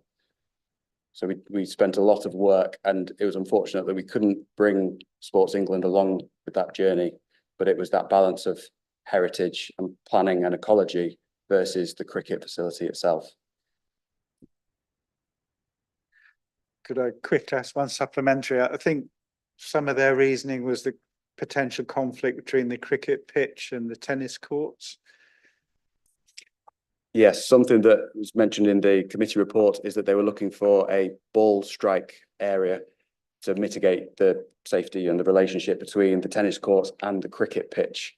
But then again, is it appropriate to put a 20-metre fence around this cricket pitch, which would be used at an ad hoc period within the registered park and garden? And again, if it was a significant ball strike netting, that would encroach again in the root protection area of these trees and of the ecology benefits of that registered park and garden and the visual amenity, which is that registered park and garden. Thank you. And Councillor Fisher. Thank you. I think I can speak with a little bit of authority on that cricket pitch, having played there God knows how many times, because the Wellington Inn used to play there and the Tree used to have a team. The pitch is in a magnificent place to play cricket. It's a lovely setting. There's a problem. The biggest problem is the fact that there are no covers. There's no sight screens. The pavilion that was there, I don't know if it's still there, was a wooden pavilion which had very basic changing rooms, no dining area, no water, no electricity. So teams had to bring the teas in with them and so on. There was no safe storage for machinery. The pitch quality wasn't really good enough for anything but leisure cricket. And obviously machinery has to be secured because people steal it. And I've seen that too often. Now, there is a desperate shortage of cricket pitches around the east side of York. There are several teams that are what called wandering teams. They don't have a ground, and some of them even play competitive league cricket. Now, if you want to play competitive league cricket, the pitch quality has to be reasonably good. Now, you say you couldn't build a pavilion there. Falkland Palace is in exactly the same position in Scotland. It's another ground I've played at, and that has a pavilion inside an area which is historic park as well, and they have very high quality cricket played there. As far as the ball strike is concerned, you'd be a miracle if anyone got hit a cricket ball onto that tennis court, because there's a massive tree in the way which completely blocks it out. You know, you would have almost impossible to do it. And secondly, the level of cricket that we played there, unless you've got somebody who's a semi-pro or pro, they wouldn't hit the ball as far as that. The tennis courts are quite considerably higher. And in fact, the car parking is on the section next to the tennis courts. Councillor Fisher, is there a question in there? It is. Sorry. It's coming. It's coming. So, you know, it's well above, and nobody's ever hit a car there. So there's not really that big an issue with ball strike, I wouldn't think. I don't think you did 20 foot high. But what I was going to ask, and the officers might be able to clarify this, the £70,000, which has been proposed for off-site improvements, could some of that £70,000 be used for on-site improvements to make the cricket pitch suitable for proper use and actually get round the objection to Sport England? I may ask that same question to officers very shortly. Firstly, just on your point about the netting, we actually have experience with a cricket pitch in one of our other sites, and the Labo Sport report, I wish you were there, because the Labo Sport report is very clear and simple, and it just says, nope, must do a netting and it must be 20 metres within the context of these trees and these heritage assets. It was a real disappointment to see that. And we very much expect the same thing would happen here. Then on par with that, sort of what you were saying in terms of the contribution, can it go into a different direction and can it be used on site? One thing that we will be looking to do is engage with local clubs to see if there is interest. But we are conscious that given all the discussions that we've had today already about car parking, is that we would then be, on the one hand, needing to provide more car parking, or it would create a wider problem for the neighbouring community where people will just abandon their cars and walk to the site very nearby. again, we hoped that we'd be able to work closer with Sport England to talk about this and to resolve this one item that's sort of left in the background. But because of the ad hoc use, but I appreciate you've used it, because of the nature of the use, we felt that it was appropriate to keep it as it currently stands. Okay, I think we had a bit of a second wind to questions there. I thought I was asking the last one, but any further questions before I say thank you? Not seeing further hands. So thank you very much for your time this evening.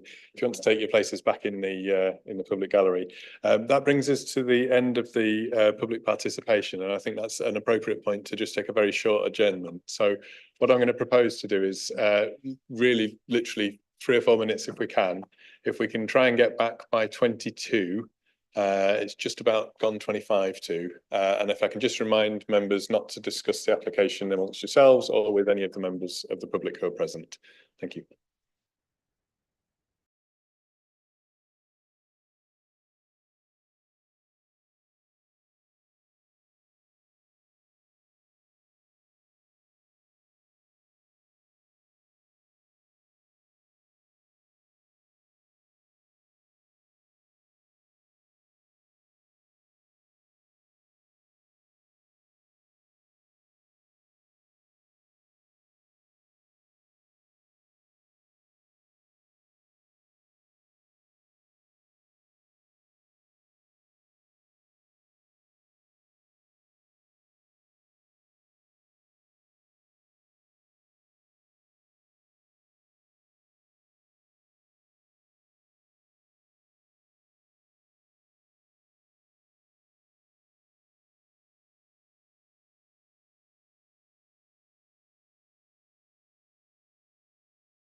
Okay, welcome back to today's meeting of Planning Committee A. And we are partway through determining the application for the development of the retreat.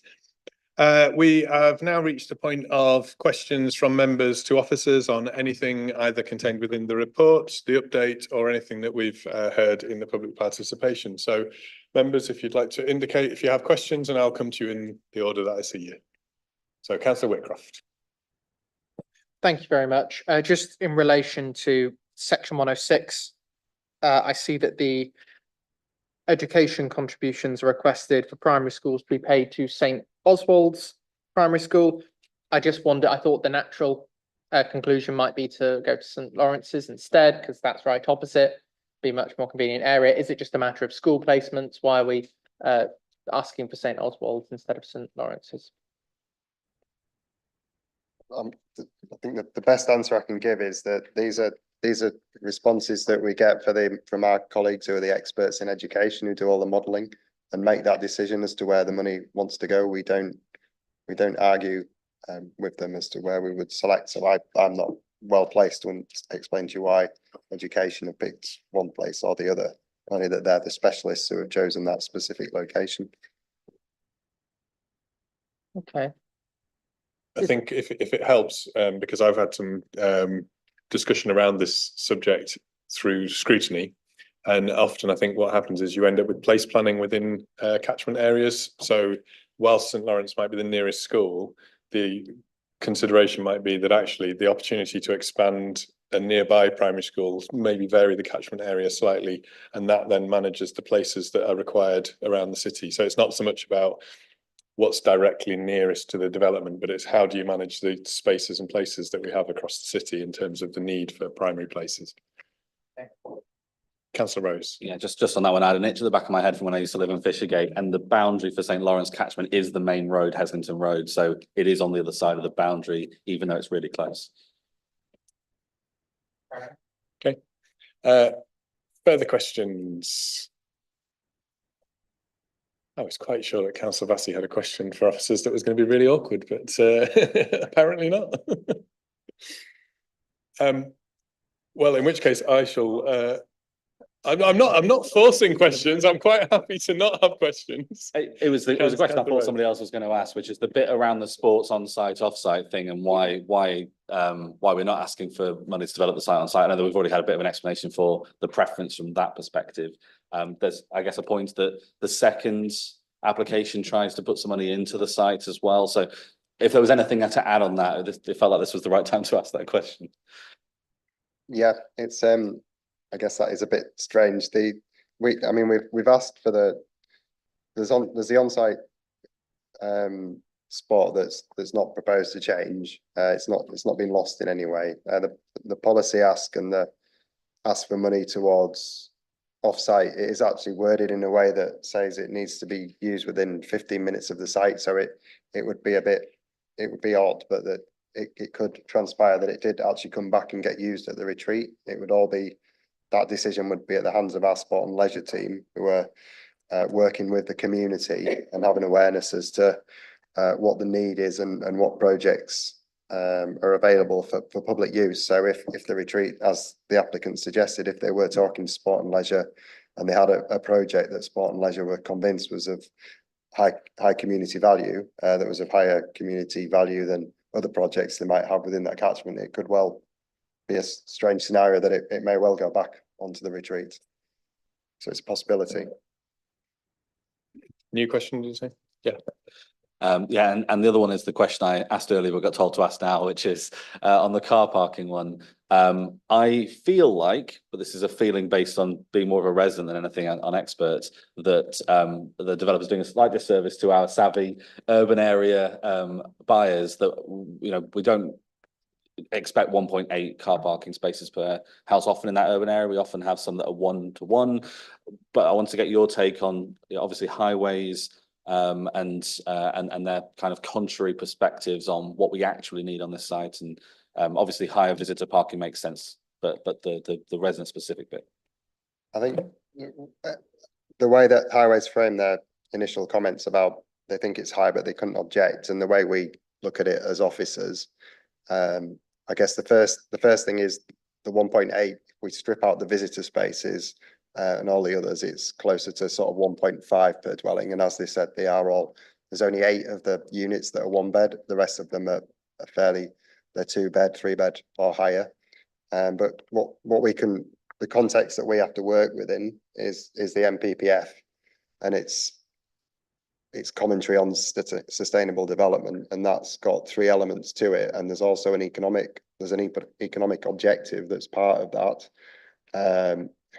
So we have to look at all those different elements in the round. And in terms of the transport policies, it places a high emphasis on electric vehicles and that side of the economy.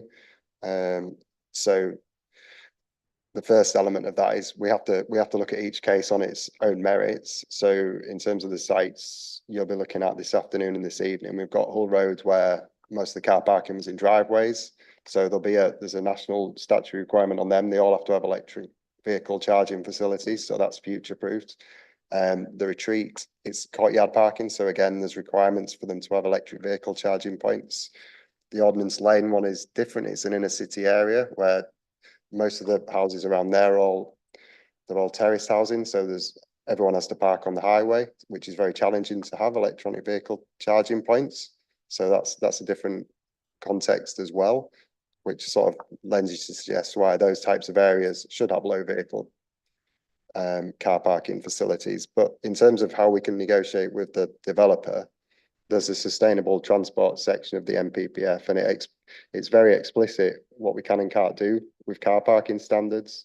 And it has a specific paragraph on 112 that talks about if you want to set maximum standards as an authority, there are specific topics that you can use as an evidence base to address that. And the first one is if there's going to be if it's necessary to control the impact on the network. So if you can't do mitigation and you're putting too many cars on the network, then that's the time when you need to have low car parking standards, and you can justify that. And the other one is on placemaking grounds. So within that context of that paragraph 112, this site, it doesn't show there's any impact on the network. It shows if we do the modelling, there's less impact on the network compared with the current use.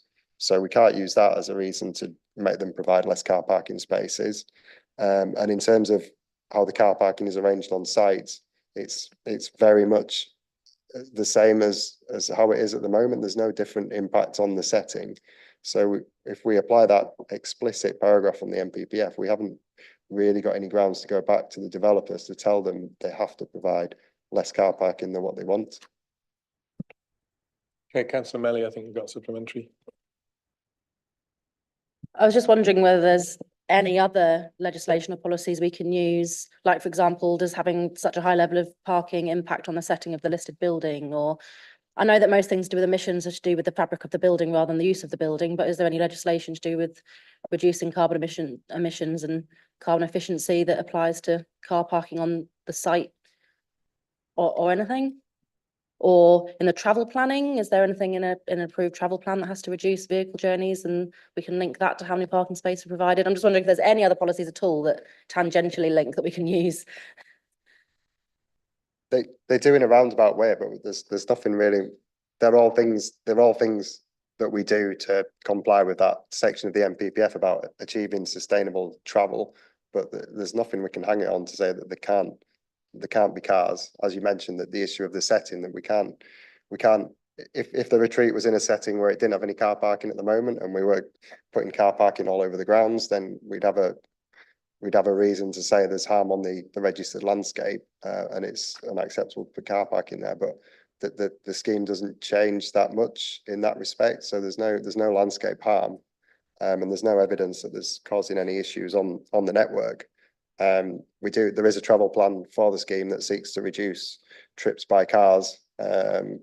It says 10%, which we had on the Hull Road site, which Ian said is pretty much the industry standard, essentially, as the standard to try and reduce things. So we are doing the measures we can with the tools that we've got.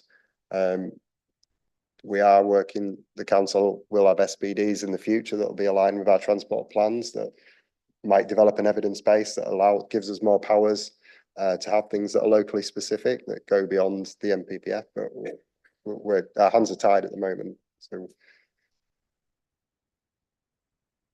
is that a supplementary on that point, or in which case I'll just come to you in 1 second, because I've just got something that I wanted to raise that's related to this as well, and it's just around the car club spaces.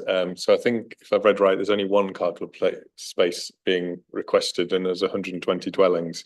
And I note that there are other things around sustainable transport that are required, and that's, you know, that's a positive. In terms of car club spaces, is there a threshold or a policy? One didn't seem that many for 120 dwellings if we want to try to encourage people to use that sort of thing. I don't know whether we could ask for more, or whether that.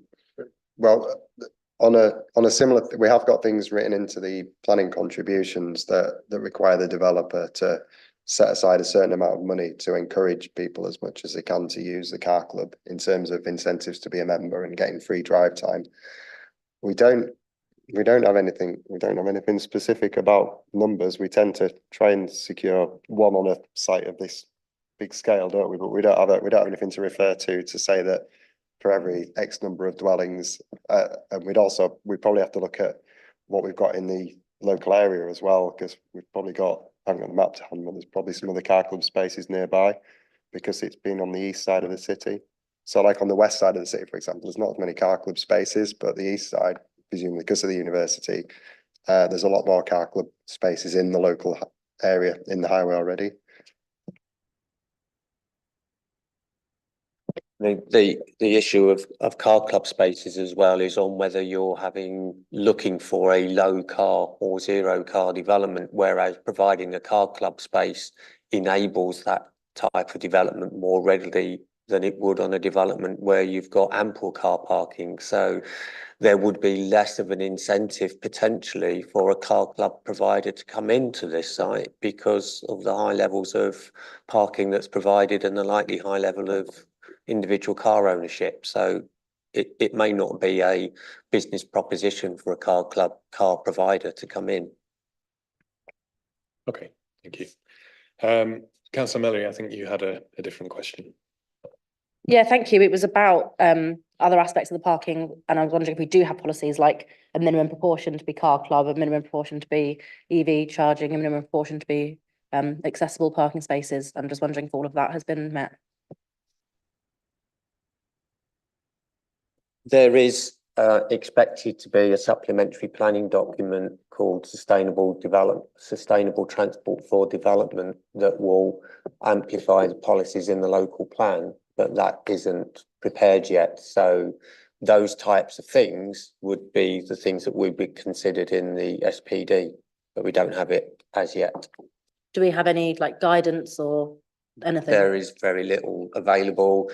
The Highway Design Guide is probably nearly 20 years old. Our car parking standards aligned with the 2005 plan. So there's no up-to-date guidance, which is why we are including the SPD as a specific reference in the local plan, and which needs to be produced alongside it. Okay, Councillor Vassie. Thank you, Chair. Yes, one of our public speakers commented on the legislation concerning climate change and carbon emission reductions, and asked specifically, I think, whether legislation such as the Environmental Regulations Act 2004 and the Climate Change Act 2008 had primacy over other legislation regarding environmental sustainability and planning developments, local plan, etc. At the time, we didn't develop the point, but I was just wondering if officers could comment on that. I didn't hear mention of the Climate Change Act or the other regulatory acts. I heard mention of the 2004 Planning Act. So the 2004 Planning Act has two references in it in terms of the requirement to so section 19 requires local planning authorities to include in their plans Policy is designed to secure that the development and use of land in the local planning authority's area contribute to the mitigation of an adaptation to climate change. And then section 39, sorry for not having these committed to memory, refers to sustainable development in respect of any body which exercises any function in relation to local development documents, which is a planning policy documents. And the person and body must exercise a function with the objective of contributing to the achievement of sustainable development. So, and those are carried through to advice in the MPPF, the sustainability assessment. So they're related to planning policy documents. Sustainability assessment was carried out in relation to our local plan, and in making planning decisions, we have regard to the development plan.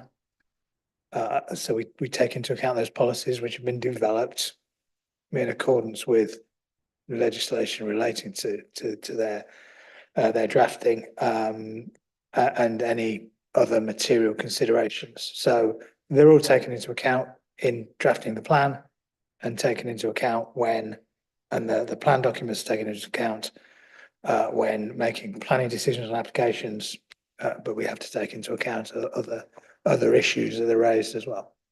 So I don't think we're not in non-compliance, but we're a step removed from those two bits of legislation. I'm afraid I can't answer the question in terms of other regulatory powers that you referred to. Thank you, Chair. Thank you. Okay. Looking for further questions, or Councillor Moroney? If I may, could I ask the officers, is it your understanding that Sport England want the cricket pitch and the tennis courts all to be restored?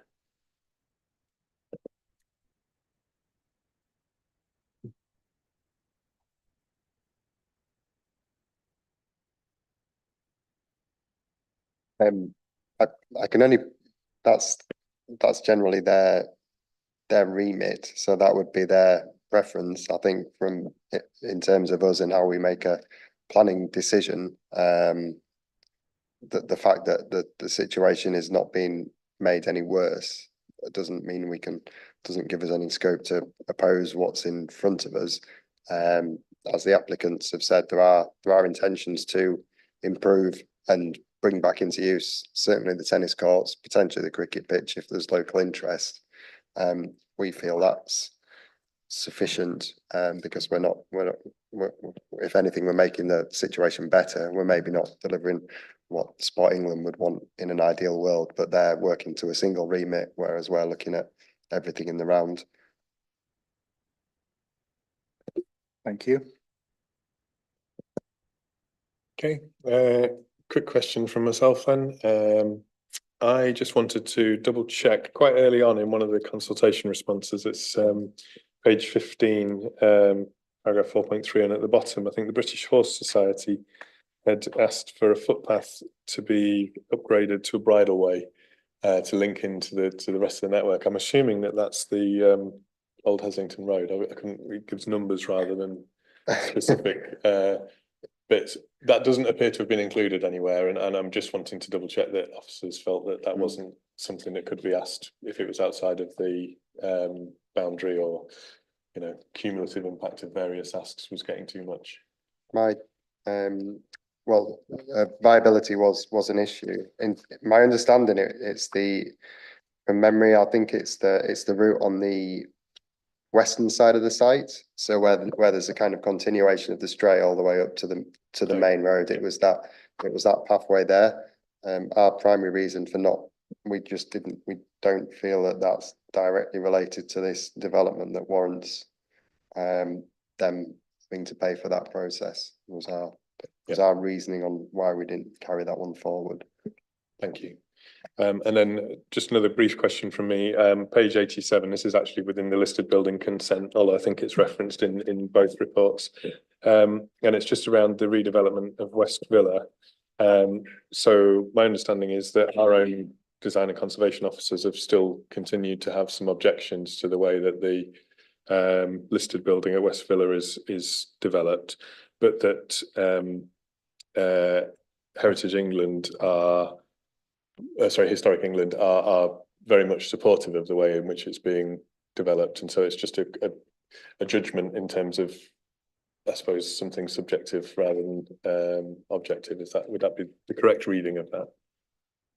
That's what we feel. The applicants engage with Historic England going back to the pre-application stage, and we had quite a lot of dialogue about how West Villa's restored and what that looks like. There was an agreement on the extent of demolition, and there was very much preference from Historic England. They were very keen, and they've steered the design to where we've arrived at the moment, that they wanted a sort of a restoration of the original section that was as faithful as possible, but they had a very strong opinion about the architecture of the new sections, that they were evidently different and very legible as being an extra addition, rather than having a sort of, they very much wanted to avoid anything that was a pastiche. We've had many iterations of it along the way, and some of the proposals were more or less a continuation, that were all a restoration and sort of close to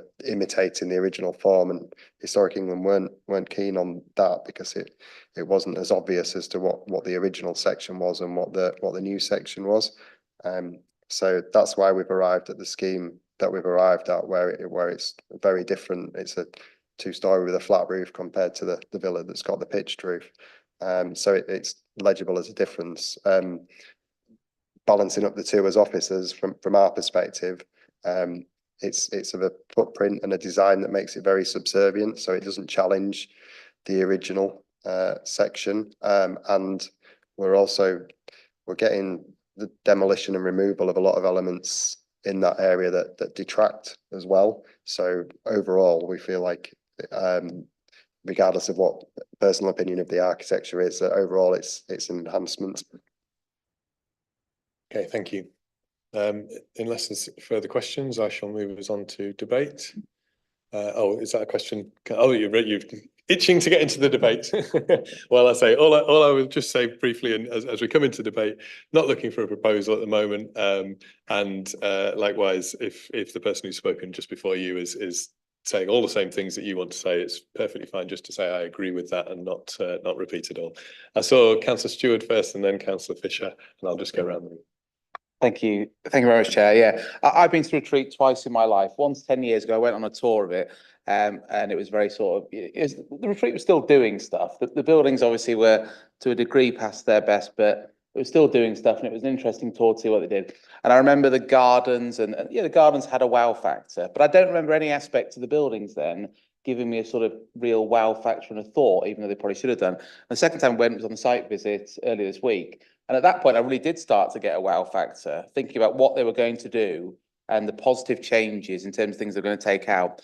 So I'm very positive about this scheme. I think we've probed a couple of things. I think the discussion about car parking has been very sensible, and although it's not been touched on here, I think it was good to see the letter from Councillor Aurelius. It's great that we as a city say we should reduce car use, and the executive member is sort of coming out and saying, look, this hasn't maybe been thought about enough. So I think that's very positive. But I don't think there's a great deal more that planning wise we could be forced to do in terms of lower car numbers. So I think we've sort of done that side of things. I think on the point about sporting, Councillor Murray made a very good point. The question, but I think sometimes Sporting and go for the perfect and it just complicates the good. So I think the buildings they're taking out are really positive. What they're doing with the scheme is really positive. I was thinking quite a bit about is it 4 or 5 houses?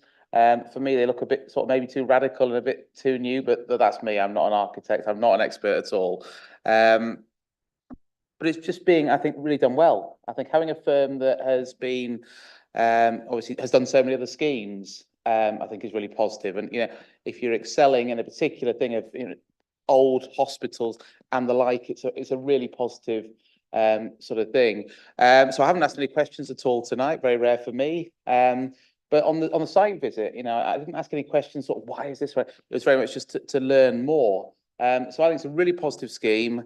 I'd really look forward to seeing it all happen. I think there's a whole positive side in terms of the greater access for the public effectively and the better access as well. Things like I had no idea the Roundtree grave was there, even though it's pretty obvious it's going to be.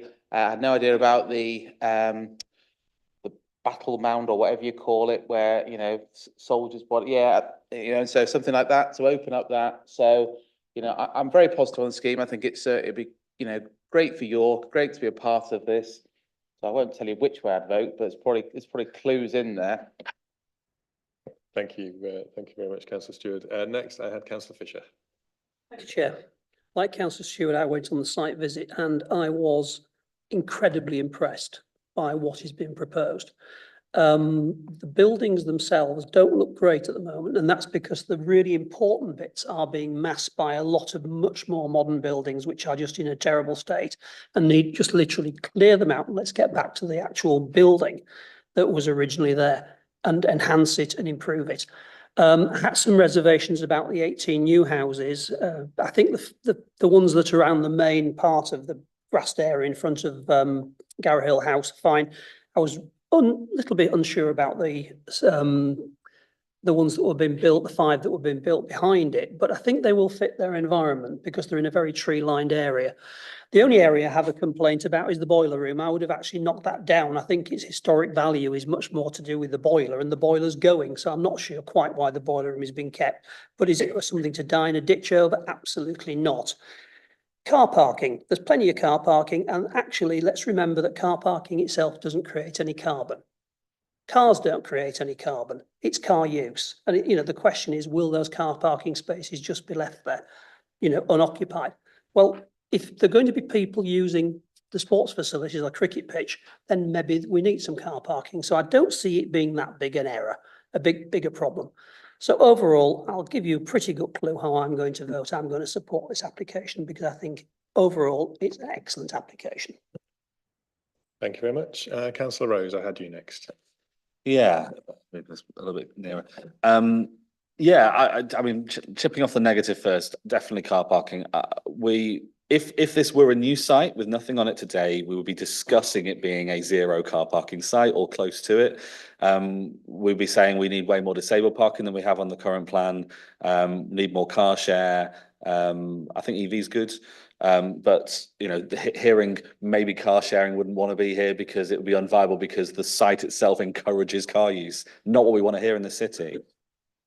Outside of that, I'm very excited and really enjoy the design, the intent, the way it's been shaped. The developers themselves have been really interesting to listen to and really good to hear everything that's been said.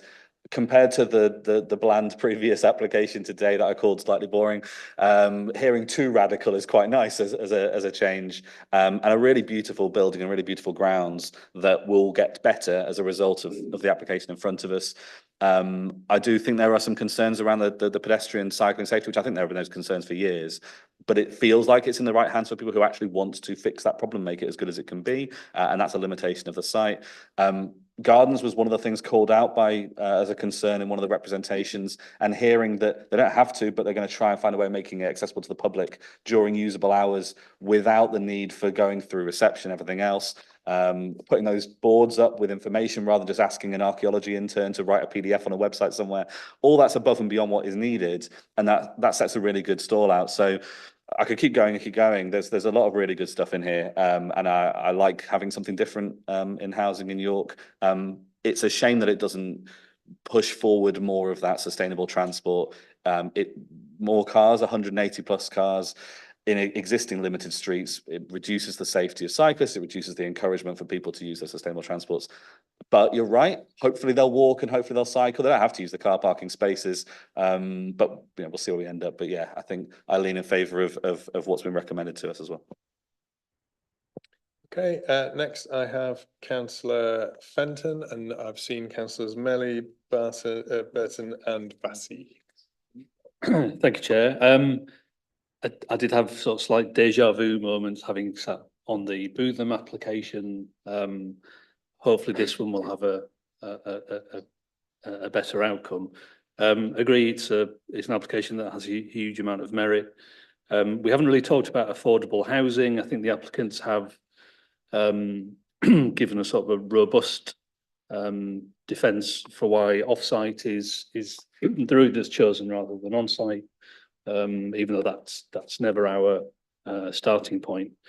I think on the issue of car parking, I think and it's something that we may come across in future applications, that tension between viability and our what we now have as a local transport strategy, which sets a very clear direction. Whilst it may have been unfair to apply the local transport strategy prism to this application that sort of predates it by some years, I think the interesting dynamic going forward will be that tension between viability, we need this number of car parking spaces, when it runs counter to everything else that that we're pushing for. You're right. Had it been a sort of a completely blank sheet site, there's no way you would do that. So it does suggest that we do need to be flexible where we need to be, and I think that flexibility just about passes the test on this application. But yeah, there's lots to support here. Thank you, Councillor Melly. Thank you, Chair. I think Quakers would say that friend speaks my mind. I wanted to just agree with what Councillor Rose had said and add something about affordable housing, and Councillor Penn got there first. I'm disappointed that there's only 3 affordable dwellings provided, and they're not even provided on site, they're off site. And I don't think that's really in keeping with the Quaker legacy. And I agree with everything that's been said about car parking, but it meets policy, and that's what we're here to assess. I think there are lots of ways that this development could be better, but if it meets policy, then I'm minded to approve. Thank you very much. Councillor Burton. I'm going to be quite quick because I agree with most of everything that people have said, and I don't want to go over all of that. I think it was very impressive on the site visit, keeping the open-ended corridors, the theatre and communal space. I think compared to Bootham, which is very ornate, maybe the Quaker element of the building was much plainer. And that's why, not keeping sort of elaborate plaster that isn't there already in the first place, it equates to the Quaker ideals and the open-ended corridors, which I'm sure were a humane way of people being incarcerated in a humane way when it was necessary. About the car parking, I'm actually quite pleased. We spent ages on the previous development debating about people coming to park in the development the minute it was built because people were desperate for car parking. This will only be open to people who live on the development. It's not necessarily that they're going to use their cars. Okay, they will sometimes if they have a car, but they probably, they're on a really good bus route as well. So for those that can use the bus, they've got a bus route that is more or less 24 hours going past the hospital, the residences or the retreat as it is. So I also think that if people are going to come and use the cricket pitch and need to come by car, then that won't create a problem in the overspill areas and around and about. And I know the road gets very busy with parked cars at Heslington Road.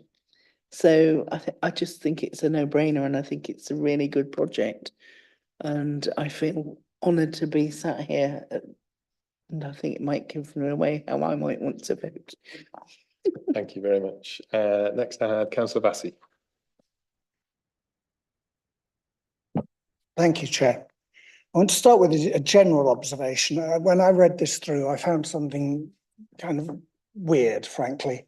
The removal of the discussion of 20th century buildings as unsympathetic accretions, and then reference in 5.3 to a number of utilitarian post-war additions are excluded. And I just think I was born in the 20th century. I live in the 21st century. Why is it that we are so timorous in this country of contemporary architecture in all its forms? And we use these kind of terms like the unsympathetic accretions. So I'd simply observe that. I regret the way in which we somehow presume that the 19th century produced better buildings than we'll ever be able to produce. I don't accept that. That's just an observation. The next comment I'd like to make is I asked questions earlier on about Heslington Road and public access. And we looked at the plan, and the plan says there's a dotted orange line on the plan, and it says public access, the northern section of the site can be accessed by the public. This is indicated by a dotted orange line. For security, this access will be limited to daylight hours. That really worries me because I've sat in these rooms too often when you get a further application down the road and you say, well, of course, you didn't mean that cyclists and pedestrians couldn't go down Heslington Road, but you're told, well, you agreed to that last time round. So I propose that it's explicitly clear that that idea of where 24-hour public access is limited is not referring to Heslington Road. People have used that for decades, residents, students, and so on and so forth. And I would hate to feel that this site was redeveloped. And actually the route that most people use to access the university or other parts of the city are denied them because we were lazy with our words. The last two things, one is very small, ecology. You were talking about Swift boxes last time when I arrived. I think simply adding the word Swift boxes for the new build is important. There's so much green space next to this development that we could hope that we would encourage wildlife. And my last point, Chair, and sorry to go on, but paragraph 19 refers to carbon reduction new build. We had a good discussion with the applicant earlier about environmental sustainability on this site.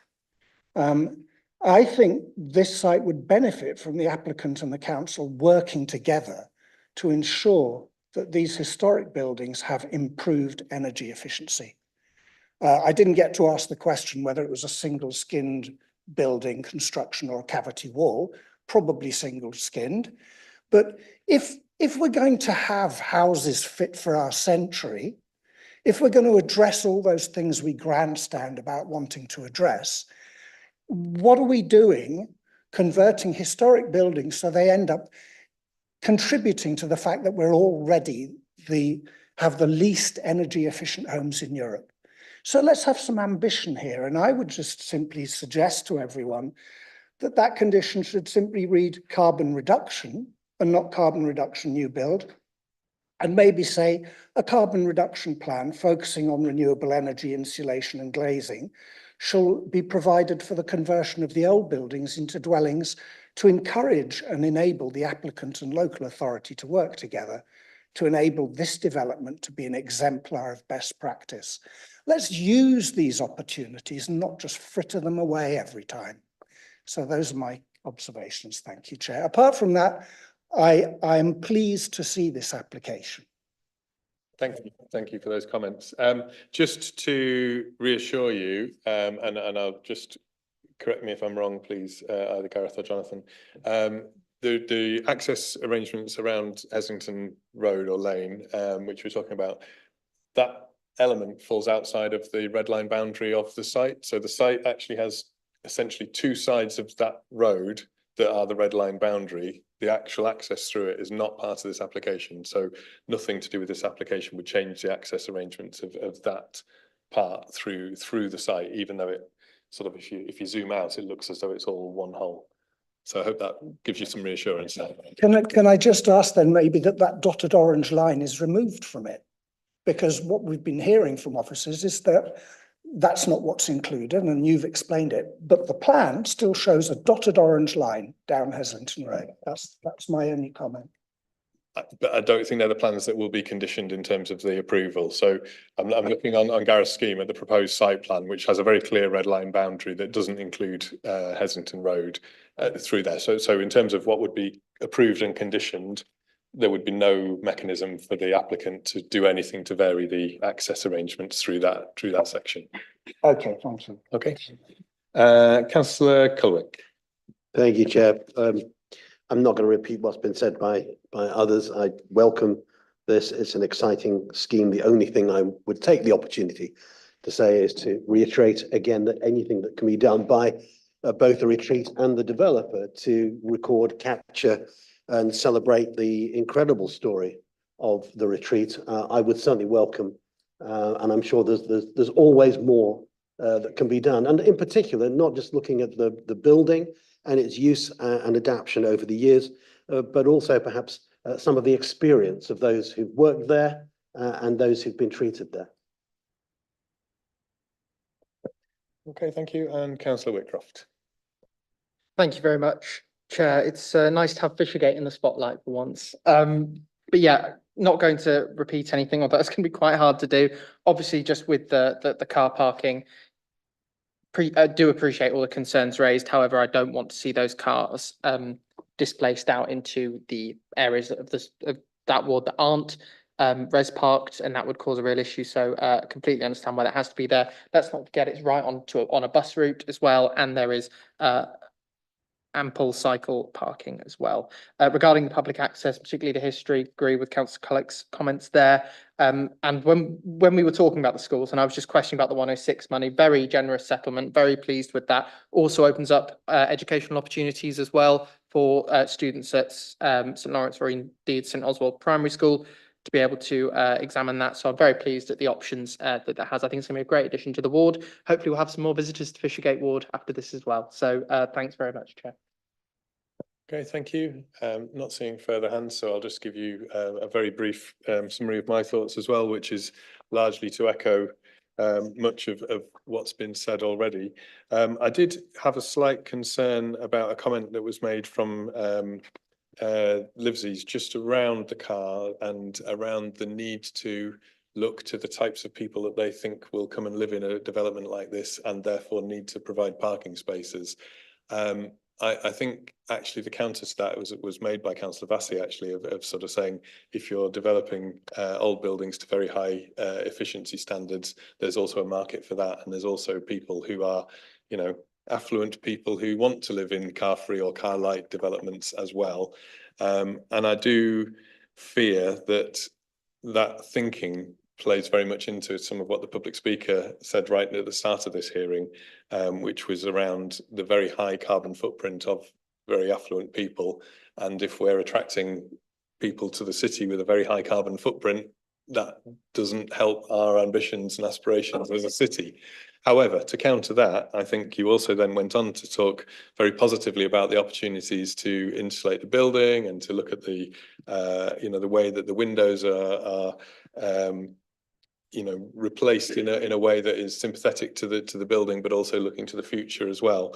And so the opportunity, I think, is there to kind of offset some of those negative, perhaps, or concerns that have been expressed with some of that real positive opportunity. And to that end, I think I would certainly have some sympathy with Councillor Vassy's suggestion of just slightly tweaking the wording on condition 19 if officers felt that that would be appropriate, so that it was a more generalised carbon reduction condition, or if there's an opportunity to perhaps tighten up some of the wording around the windows and the insulation, just so that we capture that aspiration that I think we all around the table have to say, okay, we're balancing a combination of different things here.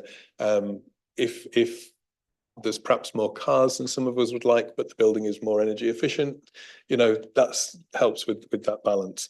But I think, you know, finally, just to echo some of the points that have been made, you know, the Tuke legacy and the legacy of the retreat cannot be understated in the world. I mean, it's a worldwide legacy. I hope that by not only protecting these buildings and perhaps telling some of their story, but also enabling the retreat as the charity to continue doing the excellent work that they've been doing, and perhaps unencumbering them from some of the maintenance legacy that they've perhaps had whilst, you know, looking at the remainder of the legacy. You know, it would be great if that could be done in a way that, you know, also married and tied with our aspirations as a city looking forward, be they around, you know, living well or carbon reduction, you know, and all of those sorts of things that have been expressed. And I think, you know, the contributions that are being sought and have been agreed in terms of affordable housing, NHS, the offsite sports provision, all of those sorts of things, all have the opportunity to have a real positive impact in the city, and in particular this part of the city. And so, you know, I think the Historic England comment that this proposal has an overall highly beneficial impact on the heritage significance of the site. You know, any concerns that I may have had around any of the other aspects, actually reading those sorts of comments and seeing some of the aspirations from the site visit on Monday and again that we've heard this evening, you know, give me a lot of confidence that this is a really positive thing to be happening for the city. And I say, I sought that assurance, which I hope is followed through on as well, just around the future management of the building and the development as you pull out as the developers and hand over to the sort of long-term legacy. But with all those things in there, I like many, I think, around this table, will have no hesitation in supporting this application. So that moves us then on to actually needing a proposal and a second, and we're going to need to take it in two parts because there's two elements to this. So I'm first of all going to deal with the application at 3A, which is the recommendation to approve subject to the section 106 and the referral to Secretary of State. I think I saw Councillor Rose's hand shoot up, and then there was a couple on this side. So I will go to Councillor Rose first. I mean, I hope we all go when it goes live and we see a few extra car share spots and better environmentalism. But I'd like to propose the officer recommendations with the addition of the change to remove the word new build and add a bit of the what we aspire to see in line with what you just described then. Okay, and looking for a seconder, and I saw all sorts of hands up and down here. What I'm going to do, I'm going to give the vice chair the privilege of the vice chair to come in. So, Councillor Fisher. Thank you very much indeed for that privilege. I'm happy to second it. I just wish I could afford to live there. Councillor Vassy, did you want to make a comment? Chair, can I just say we've not yet had a response to your question to officers about changing para 19 to simply be about carbon reduction rather than just the new build. So that will impact on how I indeed. vote. So Councillor Rose in his proposal suggested that he would like to also include that. Oh, so right. Wording. So there's a little conversation that's going off. I can hear in my ear, and I will join it, and then we'll see what's possible. So Councillor Ellie, did you want to just comment quickly as well, or can we deal with this? Well, in which case, if you just hang on for 1 second, we'll just deal with the condition 19 and then I'll come to you. So condition 19 is specifically taken from a policy which relates to new build. So it wouldn't be in line with, you couldn't apply it to a conversion, especially a conversion of historic buildings. I think Jonathan's got a I was just going to add, because it's in the scheme that the proposals within the listed buildings, it's written into the scheme that they have internal insulation to the walls and between the floors. So that part of the building envelope is catered for in the proposal. So I was thinking along the lines of the condition that you referred, number 16, which relates to the window schedule. So as part of looking at that, we pretty much look at every window and whether they need to be upgraded. So I thought it may be most appropriate to write something into that particular condition, given that the rest of the building envelope has been covered elsewhere, that we do what we can when we're looking at the windows to upgrade them so they're more thermally efficient as well. That obviously has to be balanced against the conservation officer's thoughts, but I thought that's maybe where we could best put something to cover the conversion of the heritage buildings, if that seems appropriate. Thank you. That certainly seems reasonable to me. Councillor Rose. Yeah, I guess we're delegating the authority to do the minutiae to the head of planning and development services, but given that we talked about insulation and other things as well, I don't think there's any harm in adding a paragraph of intent that isn't copying what we've got there and applying it to the non-new builds. It would just be saying this isn't just the new builds, we're trying to do carbon reduction more generally. So I'm happy for that to be delegated and taken away and fit in as appropriate, but a broader intent of carbon reduction beyond just the windows would be my preference, but I'm happy to go with whatever the. Thank you.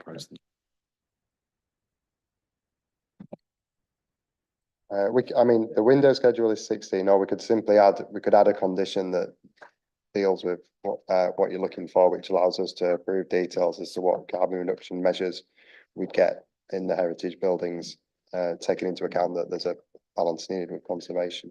So that would cover the whole building envelope. And it would allow us to approve a scheme in that respect. Well, my view would be that I'm happy to take your advice in terms of if there are sufficient conditions already to deal with the envelope of the building and a tightening of the wording around the windows with those heritage concerns included as well. If the combination of those two would capture what I think is the clear intention of the suggestion around tweaking of condition 19, I don't want us to add an additional condition that we don't necessarily need to have. It's what you think is the most reasonable way of capturing, which I think, you know, everybody in the room, I think, is broadly speaking understanding where we're trying to get to with it, and I think is in agreement with it. I think it works either way.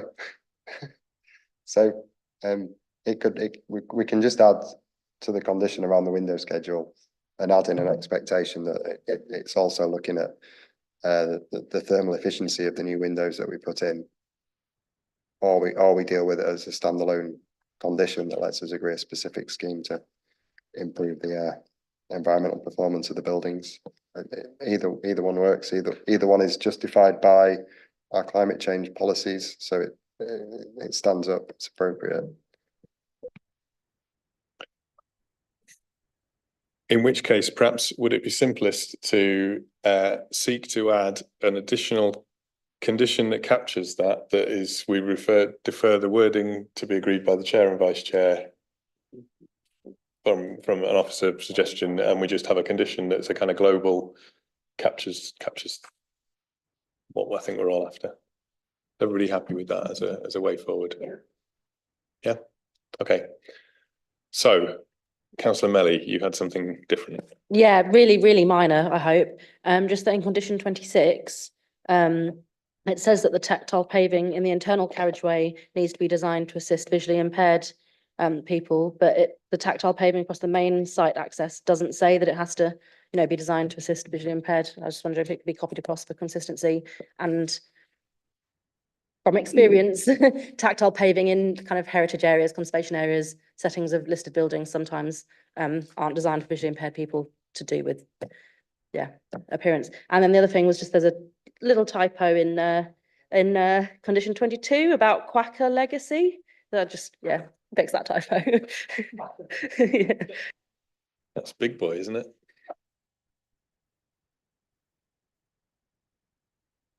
I'm looking to you in terms of the various. It's probably the same conversation again on a different topic. But the 26 is explicitly covering a series of off-site hire works that developers required to do. So it's outside. It's sort of outside the remit of that to start talking about internal areas. But then we do have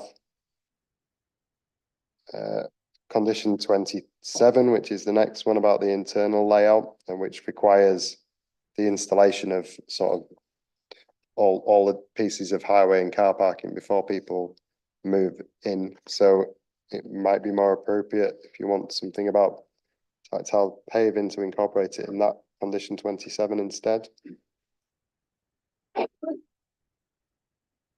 Sorry, I don't understand because it does mention tactile paving in condition 26. The second and third little, not bullet point, but little dash, both mention tactile paving, and one of them says it does have to be designed to assist visually impaired people, and one of them doesn't. One across the main site access, and one in the section of internal carriageway. So are you asking for it to be added? Sorry, just on bullet point 1, are you saying it should be? No, I think the first thing. So I think the ask is that the internal carriageways and any crossings have the same degree of tactile paving as the external on the adopted highway. I think is that. Well, just that the third bullet point, there's a sentence just added on to the end that says tactile paving to assist visually impaired. I'm just saying also add that sentence on to the one about main site access. It's just adding the words to assist visually impaired to bullet point 2. Yeah. Just have the word there, tactile paving to assist visually impaired to start and that sort of thing. I see. Yeah. So we're within condition 26. It's just within the bullet points within there.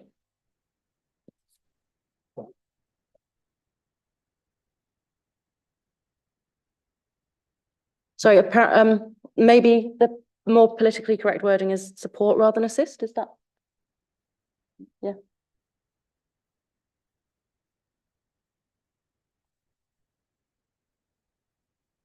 So the wording needs to read tactile paving to support visually impaired people, presumably. It's intention, but we won't put it in the first place. That's what it wasn't for. No, I understand that. I think there's just a query about there's just I think there's two things. There's one is just ensuring that we've got tactile paving everywhere, that we need to have the tactile paving, and then I think there's a second, just a point of principle around the wording and the language that's used in it. So just saying that the tactile paving is to support visually impaired people. Just that quite often in near listed buildings or in conservation areas, it ends up being made of York stone or some similarly grey, without colour contrast from the surrounding pavement, and you can't actually see the tactile paving. So if it's there to signify that there's a crossing and you can't see it, then it doesn't signify to you that there's a crossing.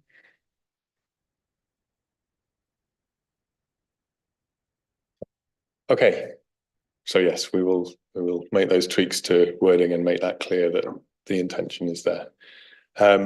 So it's been proposed and seconded with the changed wording or the tightened wording on that condition, with an additional condition that will capture the carbon efficiency aspirations for the site, and the wording of which will be agreed by Chair and Vice Chair. So I think we can go to a vote. So Gareth, do you want to just summarise what we're voting on? I'll try. So the recommendation for the planning application is to grant give delegation authority to the head of planning and development services to refer the application to the Secretary of State, and depending on the response we get from the Secretary of State, to determine the final details of the planning conditions, planning obligations, and grant planning permission subject to the conditions set out and the planning obligation, with the additional condition that was tabled to members, variation to condition 26 relating to tactile paving and the language that were used, the correction of various typos, and an additional condition for, and I use the word thermal performance of the listed building, fabric and windows, in consultation with the chair and the vice chair. Okay, so if I can see by show of hands, all those in favour of that proposal? And anybody against that proposal? And any abstentions? So that's unanimous, and that means that planning approval is granted, subject to section 106 and referral to the Secretary of State. So we now just need to deal with the listed building consent, which the report starts at page 85 of your pack. We're not going to go through it. I'm going to go straight to looking for a proposal and the seconder on the officer recommendation. So I've seen Councillor Gulwick first, and also Councillor Fenton second. Okay, so the proposal is to follow the officer recommendation to approve. If I can see by show of hands, all those in favour of that proposal, and anybody that's against, and any abstentions. So again, that's passed unanimously, and so listed building consent is approved. So I see the clock says 7:45. I am going to propose that we take a very short break before moving on to the final agenda item. So if we could all be back here at 7:50, please.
Right, welcome back to this evening's marathon meeting of Planning Committee A. The Paris Olympics has nothing on us. I would just like to confirm that Councillor Whitcroft has now withdrawn from this hearing, although we will hear from him during the public participation. So we're now on to the application at agenda item 3C, which is for the development of the site at Hospital Fields Road and Ordnance Lane. Gareth, if you could talk us through the plans, please. Yes, so this is a planning application for the demolition of existing buildings, alterations to the married quarters building and erection of new buildings to provide 101 residential dwellings, 139 square meters of commercial business service floor space and 150 square meters of community floor space. And this is on the site of the former married quarters. My pointer. There we go. Former commercial yard, and then this industrial building and the former bus depot site on Hospital Fields Road, which wraps around the site, Ordnance Lane, which comes off Fulford Road just to the south of the building, which houses Sainsbury's. So this is a site from the south. And then the site from the north, so you can see the Wenlock Terrace buildings, get a better view of the married quarters. And then the extent of the site in this elongated L shape.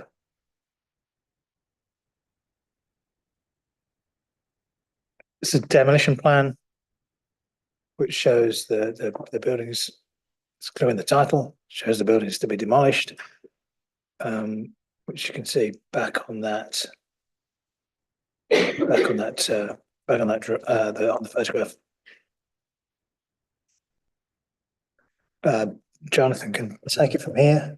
Nod when you want me to pass these on.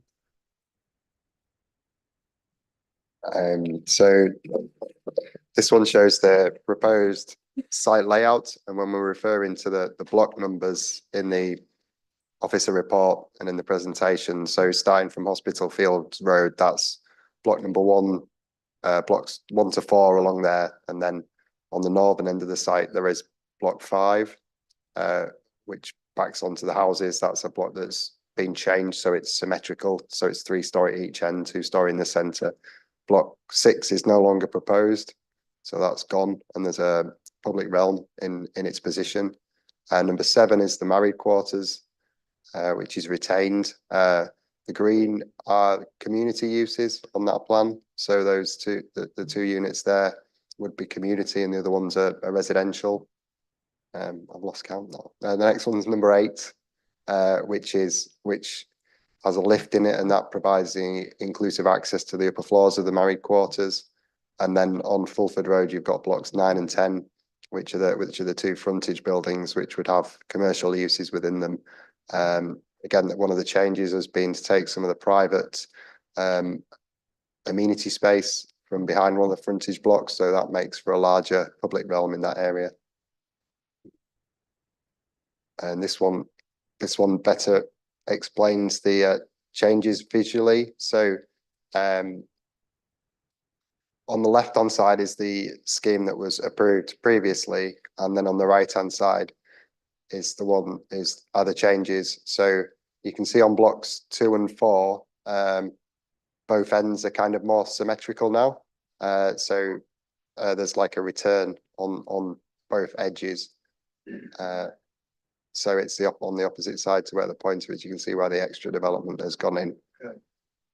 And that's repeated on block 4. And then on block 5, you can see the minor changes whereby that the roof form has changed on block that. Yeah. So that again, that's a symmetrical arrangement there. There was a sort of on the northern side at the end there that the roof was set back slightly, so there was an outside amenity space, but that's not needed due to the change in house types there. And then again, the other key change, you can see how block 6 has been omitted, and there's landscaping and trees proposed for that location. Carry on. This is the site with its landscaping scheme on. It's probably a good one to see how it's probably the best one that shows how the car parking is arranged. So it's showing some spaces on the western side of the site along Hospital Fields Road. Two of those spaces would be for electric vehicle charging, and the other one is a car club. And then on the northern side, it's a bit harder to see, but behind the married quarters, there's car parking along there. And then elsewhere, you've got the car parking spaces shown in between blocks 2 and 3 and 4 and 5.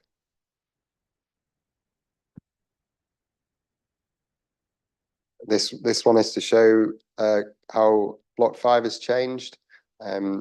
So the top one is what we had before, and the bottom one is as it's now proposed. So you can see that as you're looking at the screen on the left-hand side, it's gone up to a sheer 3-story roof instead of having the balcony there. In terms of overlooking over the properties to the north, it's all bedrooms on that side, and it's all been technically tested as to whether there's any impact on sunlight and daylight, and that's shown an acceptable outlook. So we're content with those amendments. And this is the elevation, just shows typical elevations for block 1 that fronts onto Hospital Field Road, and that just shows you the sort of standard, the fundamental and standard house types as to how they appear, and the roof arrangement. So we've got PV on the roof where we can. We've got PV on the flat roof areas that's hidden beneath the parapet, and the elevations are a mix of brick and probably best shown on the slide down, the image down at the bottom. The upper section, the upper 2 stories are in a sort of hanging tile, and this is a sort of theme and aesthetic that's throughout the house types in the housing delivery programme. And you can also see how we've got balconies wherever we can to have private external amenity space for future residents.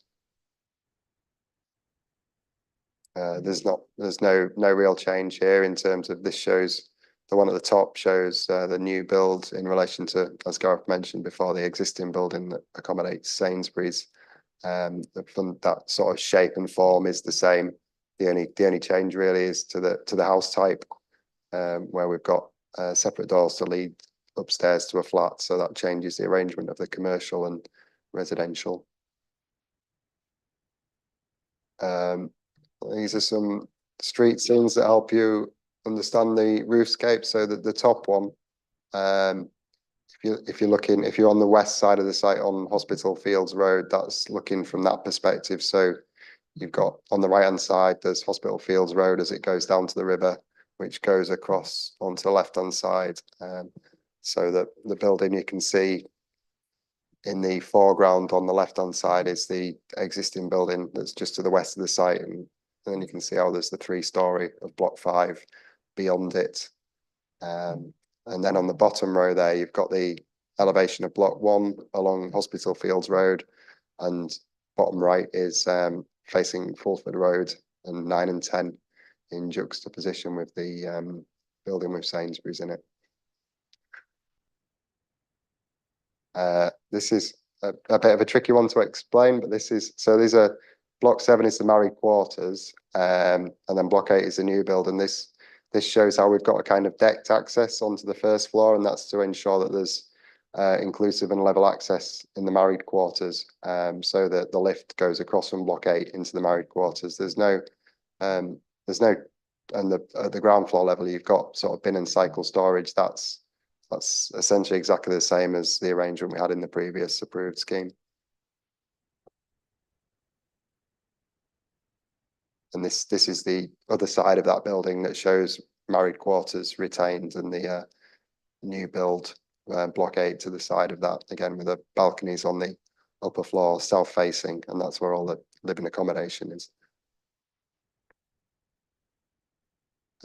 This is the tracking drawing that shows how the bin lorry can get through the site. There's a proposed slight change to the arrangement as to how the bin lorry goes through the site. The reason for this being So it directly passes the bin stores outside the units. So the bin stores are, you don't have to take the bin stores to a communal point. The bottom right shows how the bin lorry can alternatively turn around and leave the site if it needs to. So that's the arrangement we had last time. The bin lorry had to do a turn and come back out again, whereas this time it goes straight through the site. The reason we're showing this is there have been some issues with the waste services because the new runs, so this, are you all right to highlight so there's a sort of the north-south, the new section, and then the east-west, they go through, those areas were bollarded off in the approved scheme because they were going to be car-free areas, albeit there'd be emergency vehicle access. So that's a change that has brought some objection from waste services, because whether we put bollards there or gates to prevent vehicles going through there all the rest of the time, it's something that they'll have to manually operate to get access from. And they've raised reservations to that element of it because it would make their collections less efficient. As I've said, we're content that from a planning perspective, it works either way, whether they operate the bollards or otherwise. But generally, in terms of the bollard or gate operation, we don't feel like it's a situation that we wouldn't start rolling this out for all different sites. It's fairly unique in that we've got these pedestrianised streets that we need to prevent cars going through, otherwise they would. And that leads to a challenge with how we deal with other vehicles needing to get through. That's it.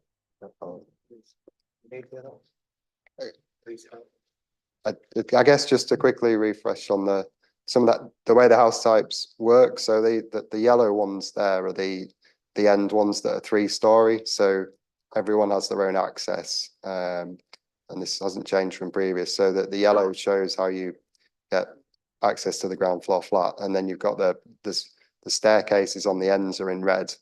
So you've got 2 separate entrances. So one leads to the first floor, one leads to the second. So there's individual entrances, and each person has their own cycle stores. So that's a similar format to what we had previously, but that house type is more frequent in the amended scheme. It's really, if there's any questions really on the layouts. Okay. That's the married quarters. That's the commercial.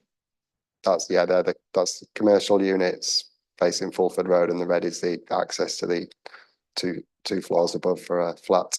And you can see it's got its first floor amenity space on the right hand side. At the end. Okay, so any questions of points of clarity on the plans? Councillor Melly. Thank you, Chair. Is there a plan where you could show us where there will be vehicle access for private vehicles, please? If there isn't on that kind of north-south route, then where is it? So if we run sort of, there's it's slightly different colour. Would you say it's yellowish? That's so that on to the east side of blocks 1 to 4, and then turning and going past the married quarters all the way out to Fulford Road, that slightly yellow texture, that's all car free, and that's for pedestrians and cyclists. And you can just make out where it was shown as being bollards. And then on the western side of the site, where the surfacing is a slightly different colour, and you've got the car parking spaces hatched, they're the areas where the cars would be able to come and go, and where the bin lorry would come and go.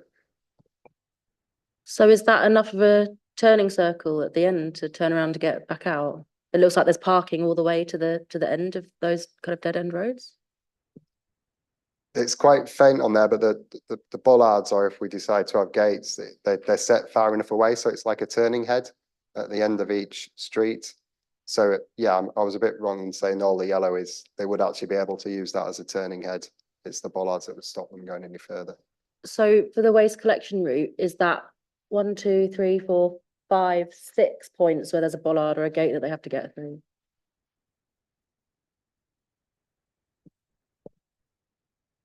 Yep, that's right.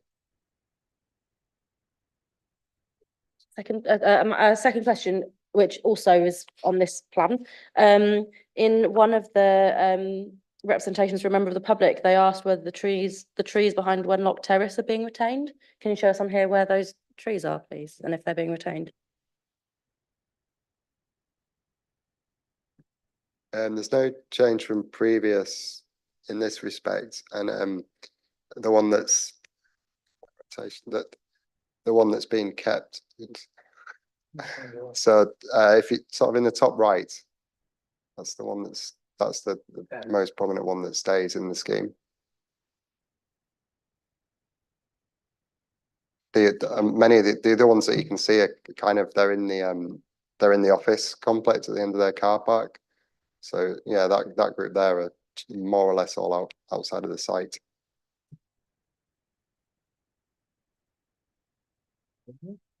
Okay. Councillor Rose, you had a question. Yeah, I still don't fully understand the kind of waste collection bit, but I don't know how to ask that as a question. The two questions I've got are number one, parking. I don't want to bring up it for the third time of the day, but it's a fairly substantive one, isn't it? There's parking up the side on the extension to Hospital Fields Road, if you like, on the left-hand bit. Not the existing parking on Hospital Fields Road, but there's space for 10 more cars up the side is what the papers say. Is my understanding correct on that? So that's the left-hand strip of that picture. And then in addition, you've got the bits that are... Yeah, there's so to the side of blocks 1 and where it's dark by those 2 trees to the side of block 3, that darker grey area, that's 3 spaces, which is car club and electric vehicle charging points. And then there's the 4 just to the north above of that, and the 6 below. So yeah. And then you got the sun off the side. So there's sort of 13 overall on that section of Hospital Fields Road. Yeah, and what's recommended in here is Res Park for this area only, or is the recommendation around Res Park the other streets nearby that could be impacted by the overflow, or just trying to get my head around what is in the application?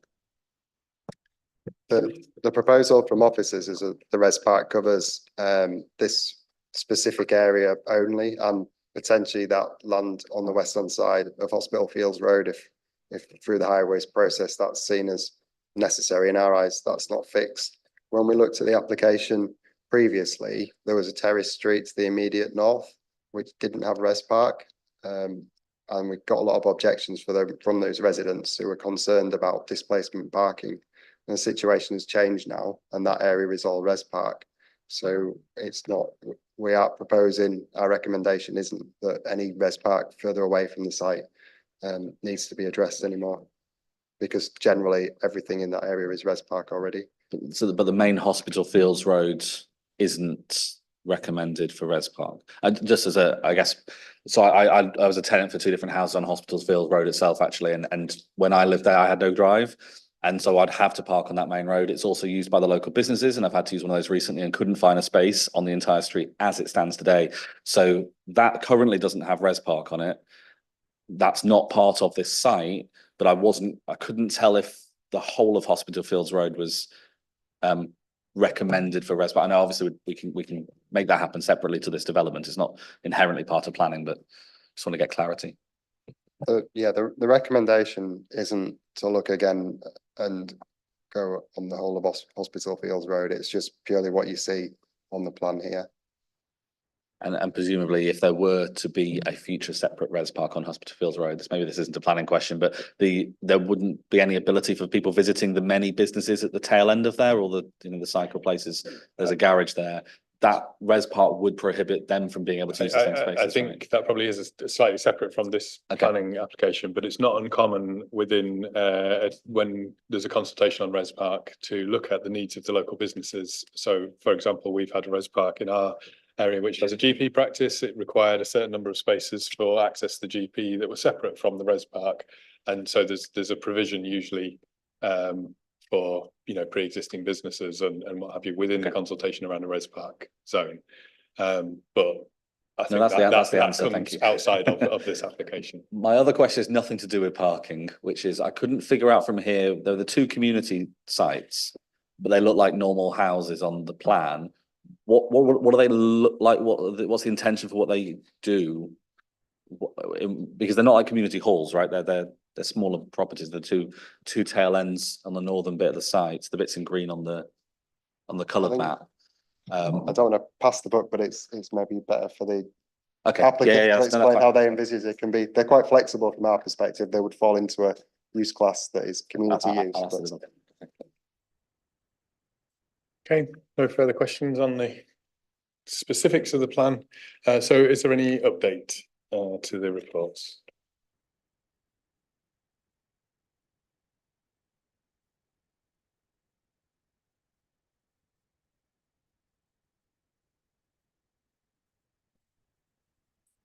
So the update is in terms of amendments to conditions. Following legal advice, there's just some changes to some of the conditions because in the reasons we'd referred to money, because we'd usually deal with these things through a Section 106 legal agreement, which we can't do because of the council involvement. So we've just amended the relevant conditions to take the reference to money out of them. It's all recorded in the committee report, what the amounts are expected. So we don't feel that there's an issue there. So that applies to condition number 4, education, condition 21 that relates to the residence parking, and 23, which is travel plan. The condition number 14, which relates to biodiversity net gain, we've had another look at that and proposed a redrafting of it. And basically what we've proposed now is aligned with what the ecologist asked for in the last application, because we did have a sort of condition where we wanted to approve details, but we have got those details in the submission, so it transitions to a compliance condition instead. And number 22 on electric vehicles, the sections that are underlined are where we've changed it. It's just improved the drafting. It wasn't very good wording that I'd used initially. It wasn't 100% clear, so this gives it a bit more clarity. So it's really just to cover an admin error. That's all. Okay, thank you. So I'll take questions on the update when we get to officer questions. So if I could move us on to the public participation section now. So we've got 3 registered speakers. First, I'll invite Denise Craghill to come to the table, and you're speaking in support of the application. I'm sure you'll be very familiar with the rules of the committee, and if you want to start at your own time, and I'll give you a shout if I think you're going over 3 minutes. Thank you, Chair. I'm speaking as Chair of York Green Party and as a local resident in the Fishergate area in support of this application. I was very involved in drafting the Housing Delivery Programme Design Manual as a Green Party executive member previously, and in the extensive consultations with local residents that helped to create these site-specific plans in front of you today. This application, in keeping with the design manual, retains the certified passive house buildings. This is very important, both for reducing carbon emissions and for providing quality homes that are affordable to live in. This standard of energy efficiency, or a very similar one, should be met by all new buildings if we are serious about tackling climate change. So I do welcome the continued commitment of the Council's current executive member to the Passive House standard. Also, in keeping with the design manual, this proposal goes beyond low energy use buildings and retains the original aspiration to create a new place that makes low carbon living possible in an inclusive and mutually supportive community. This is reflected in the good space standards, the high levels of accessible and adaptable homes, the well-designed green and community spaces, and the facilities at the core of the development seeking to support sustainable transport options and also contribute to reducing carbon emissions. Of course, the proposed change in tenure mix and the increase in the number of dwellings is largely the reason for this new application in front of you. As a Green, I agree with my party's policy that to both limit carbon emissions and to tackle housing need, the highest possible percentage of new build housing should be affordable if it can be, including where possible a high proportion of social housing. And the government should help to fund this, investing in housing as a social good to make this possible. On this basis, I do support and welcome the aspiration to make this site a mix of affordable tenures, which will aim to meet the wide range of identified housing needs in York's difficult housing market. Finally, in the new political environment we now find ourselves in, and following your earlier discussions, which were very interesting, let us hope that this more can be done to make this development a model of inclusive low carbon living for the many forthcoming local plan sites that are starting to come in front of this committee. And hopefully as part of that, they mentioned SPDs that have been somewhere in the sausage machine will finally come to reality, and you'll be able to use those more effectively on other applications.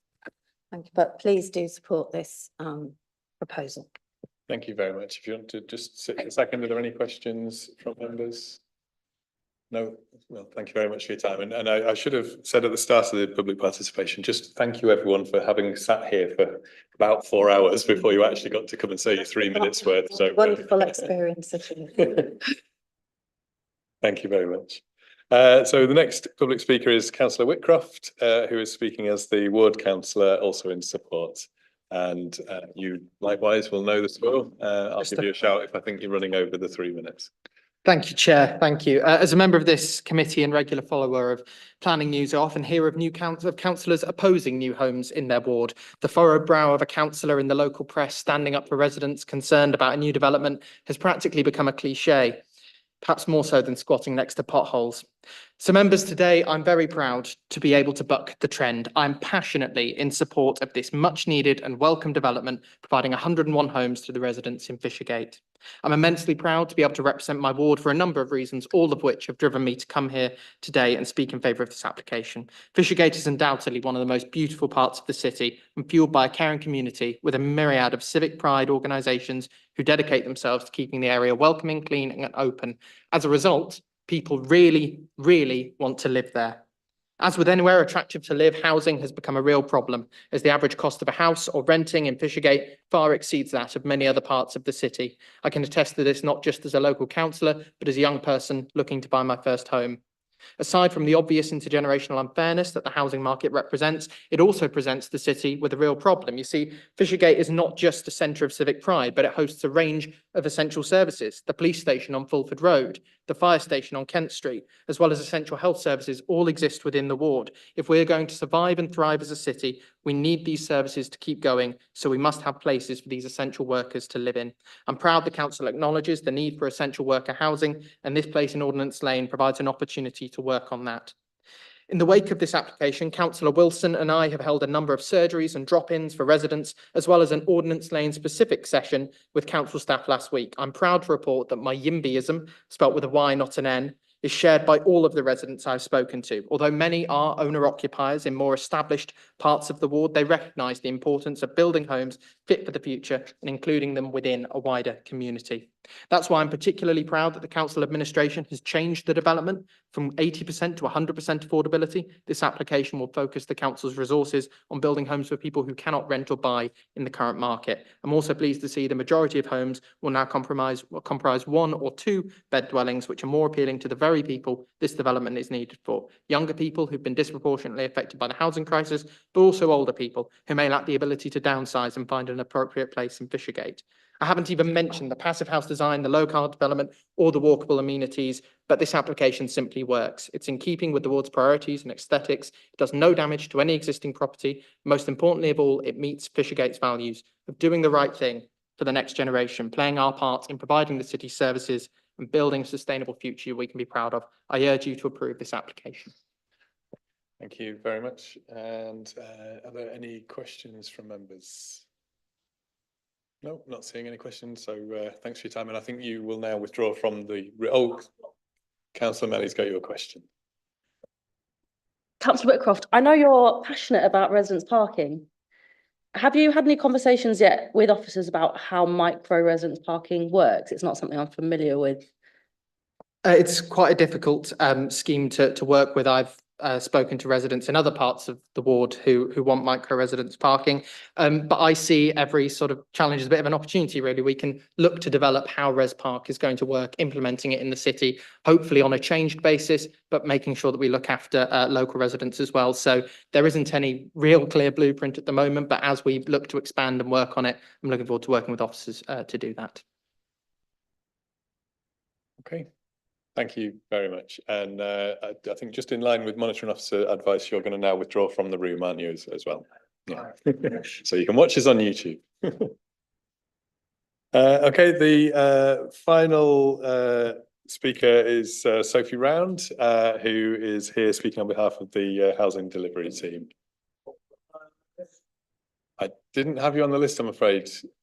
Were you expecting to be on the list? Just bear with me 1 second. I had you on the previous two, but not on this list. Just bear with me 1 second.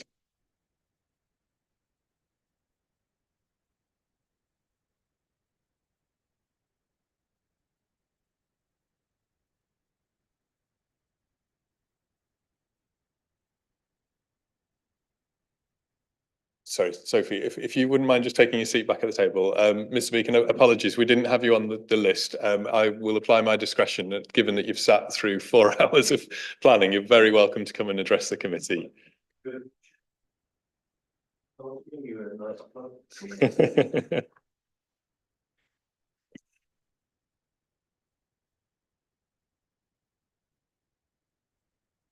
I particularly like this proposal because it makes some effort to control car parking. And as we know, well, if we read the literature, for example, Carbon Reduction and Travel Behaviour by Greg Marsden of the Institute of Transport Studies and others, if people have cars, they'll use them. And the way to stop them having cars is to stop them having somewhere to park them. And that's a serious business because the Science and Technology Committee of the House of Commons has commented that significant decarbonisation is not possible with full car ownership. I use slightly different words, but that's what they mean. So it's likely that the carbon footprint of the people that are going to live in this area will be similar to the rest of Fishergate and Guildhall, which is about a quarter of the carbon footprint of Bishopthorpe, Woodthorpe and Cotmanthorpe. You know, these are the climate killers in New York. So it would be really useful to emphasize the role of traffic parking restrictions in cutting carbon footprints. And the previous schemes that we had earlier will probably have footprints similar to Cotmanthorpe, i.e. 4 times that of this scheme. So this scheme is an excellent one and the research backs it up. Thank you. Thank you very much. If you want to just hold on 1 second, if there are any questions from members. I'm not seeing any. No, so thank you very much, and apologies that we had not got you on our list. So Sophie Round, speaking on behalf of the housing delivery team.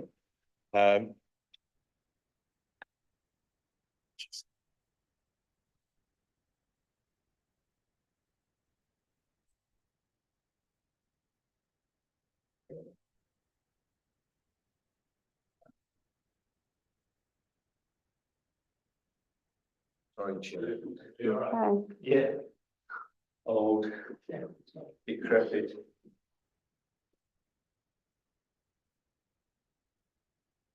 Right, we shall continue. So Sophie, you'll know you have 3 minutes to address the committee, and then there may be questions from members. So over to you. Thank you, Chair. My name is Sophie Round. I'm a Housing Delivery Programme Manager, and I'm pleased to be here today to speak in support of Ordnance Lane development. I also have Matt from the Architects McKelvich here with me if we have any questions as well. I would like to thank the Planning Officer and the City stakeholders for their support in bringing forward this exciting project, which we think demonstrates best practice in residential placemaking. Ordnance Lane is a flagship site within the Council's housing delivery programme, which aims to set a new standard for affordable housing by creating homes fit for the future in neighbourhoods that are healthy and which support our residents to thrive. The application presented for your consideration today is an amended application following a previous approval obtained in June 2022. We have chosen to resubmit the scheme in order to reflect the Council's commitment to deliver 100% affordable housing, and we have therefore made some changes to the number and type of homes to reflect the affordable housing need in the city. The result is 101 affordable homes which meet our priority housing need. The homes are delivered to high accessibility standards to ensure they adapt to the needs of residents throughout their lives, with 10% being delivered as fully wheelchair accessible. Although this is a new application, the majority of the development remains unchanged in form. The previous application evolved from significant community co-design activity, and therefore it's hugely important that the key principles remain consistent. This includes retaining and retrofitting the married quarters, which sits at the heart of the development and will form part of the 25 intergenerational homes. This innovative type of housing aims to combat isolation and loneliness by bringing people of different ages together. This is a welcoming development that seeks to invite in the existing community who will benefit from the access to 2 new open spaces on the new Ordnance Lane, as well as commercial and community spaces. The new Green Link offers a public route through the site, avoiding heavily trafficked roads and providing safe and efficient connections to existing sustainable travel routes. As well as a strong commitment to developing a sustainable community through social cohesion, the design of the development embodies low carbon living. All new homes on the site will be built to Passive House standards and are net zero carbon in operation. The development is intentionally low car parking, prioritising people above cars. The newly adopted local transport plan asks us to look differently at our streets to see what we can collectively achieve, and this is what we have done.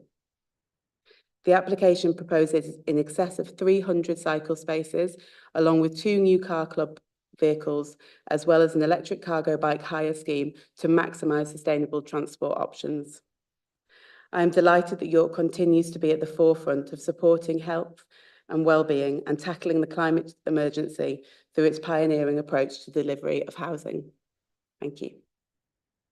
Thank you very much. Any questions? Okay, Councillor Melly first, then seeing Councillors Rose and Fenton. Thank you, Chair. I'm trying to understand the highway layout and like the highway arrangements. Is it possible to get them back on the screen? Are we able to do that, or just yeah? That the road, the yellow road, kind of going up the middle from north to south, which has got quite a few bollards and gates on it. I was just wondering why, if you're counting from the bottom, why 2 and 3 are necessary. But it's difficult to describe. Sorry, I do. Or maybe I'll ask a different question first until this. This kind of micro res park idea, just for the roads between blocks 2 and 3 and 4 and 5. Has any thought yet been put into how that would work, or is it just a kind of theory at the moment? It seems like quite an unusual res park scheme.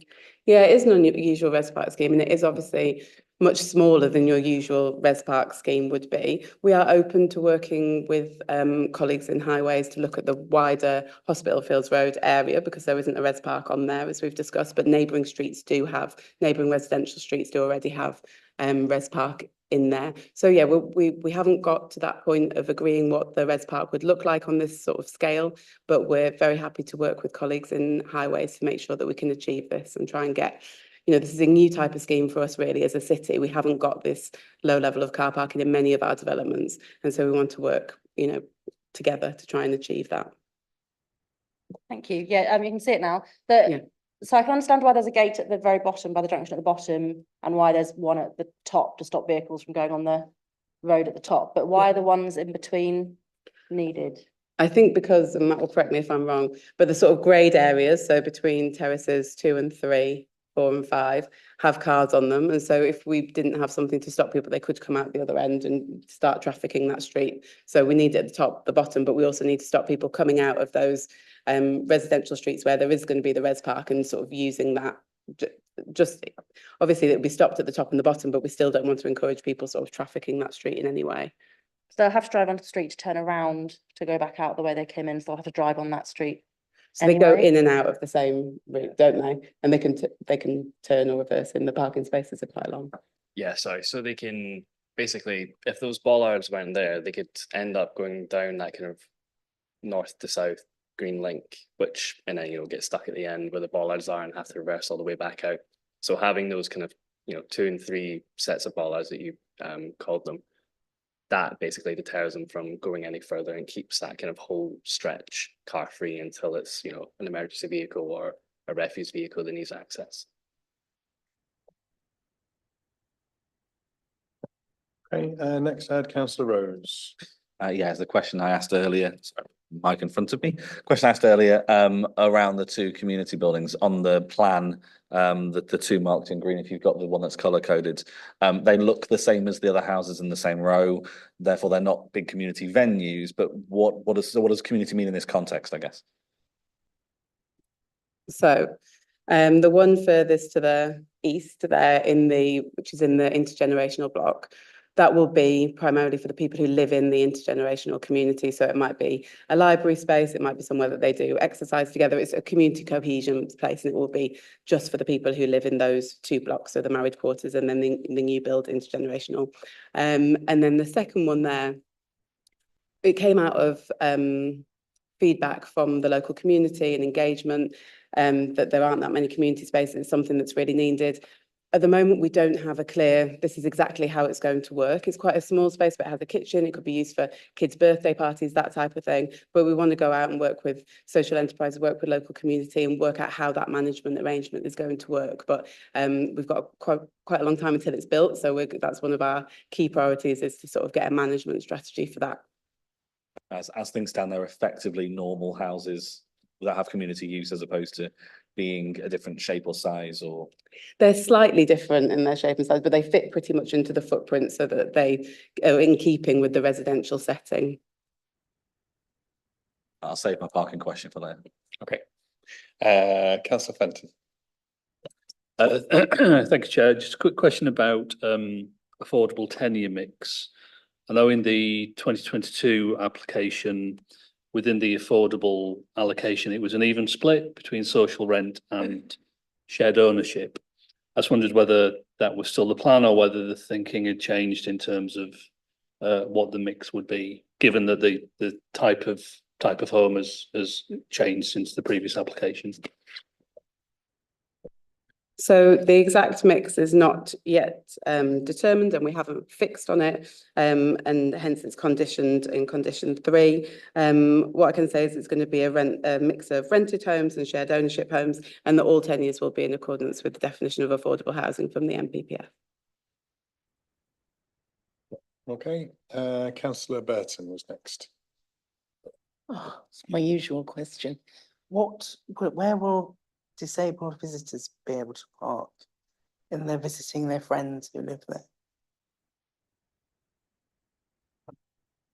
So there isn't designated visitor parking at the moment. It's something that could be worked through as part of the Res Park scheme. So it could work on a basis of, no return within a number of minutes or hours, so that people would have an opportunity to visit. The northern alleyway at the top of the site is on a private road, so there's 10 car parking spaces that are on the private road at the top. And these are not on the public highway, so we have more freedom to allocate those. And they're placed adjacent to the more accessible homes in the intergenerational block. So we will have more freedom about how we allocate those because they're not in the adopted highway. And then obviously anybody who lives there who's a blue badge holder will be able to, in the other terrace streets that are part of the Res Park, would be able to apply for a blue badge space as you would with any public highway. But obviously I understand that doesn't cover visitors. Yeah, it's very limiting when you can't visit your friends if you no other way. And the problem is there aren't taxis to get either. You know, there are no WAV, not enough WAV taxis available. So I just want to point that out because I think it's a really great project and I love the intergenerational aspect of it and everything, but I just think it's kind of a hangover from the previous administration where actually disability has been an afterthought sometimes. So I think it's well worth having a think about that and maybe putting something into the recommendations because it's going to be really tricky to visit your friends, especially at night if you're going out in the winter and you can't walk far to visit your friends. If you're limited as to how far you can walk or whatever. So you can't discount that because it's awkward. Basically, and I don't think anyone does it purposefully. I hope not. But it's something really to take into consideration. And it can be inconvenient, I realise, but it's very inconvenient not being able to do the things you want to do too. So. Okay, thank you. One thing that we might just want to clarify is the areas that are adopted highway, because I suppose if you're arriving with a blue badge, you've got a little bit more flexibility over parking in terms of on adopted highway, albeit that there needs to be space to actually be able to park, which I think is the point. Just pop your microphone on. Councillor Burton, just pop your microphone on if you're speaking. In a Res Park zone, you can park for an unlimited amount of time with your badge, with your blue badge. But obviously, if it's on say double yellows, you're restricted to 3 hours. It depends, you know, if you were staying overnight, you're going to be really stuck if you're staying somewhere. I'm hopeful that we can work out those details as part of the res parking scheme and take that into account. Yeah. I just say, I think it really has to be done. Yeah. Yeah. Okay, Councillor Melly. Thanks, Chair. The wheelchair accessible properties, are they spread out around the site or are they all in the same block and are they a mixture of house sizes or? Do you want to comment on this? Yeah, sorry, so I'm Matt, architect at Michael Richards, so didn't get to introduce myself properly. Yeah, so basically M43 homes is what, you know, that's the kind of Part M building regs classification for them. On that plan, some of the N blocks, the kind of yellow flats on terraces 1, 3 and 5, they're all ground floor kind of wheelchair. I can't remember if it's accessible or adaptable, apologies, but basically they're the kind of M43 homes that we're talking about, and they're all 1 beds. And the on blocks 8, which is basically you can see 4 kind of pink coloured flats. Those are kind of 2 bed M43 homes as well. So we're catering for a kind of mix of, you know, kind of 1 beds and 2 beds. And it's probably worth saying that all of the houses are built to M42, which is accessible and adaptable standards. So beyond what's expected as part of building regs, we're trying to build those homes that will work for people for life. Okay, any further questions? Councillor Rose. Yeah, parking question time.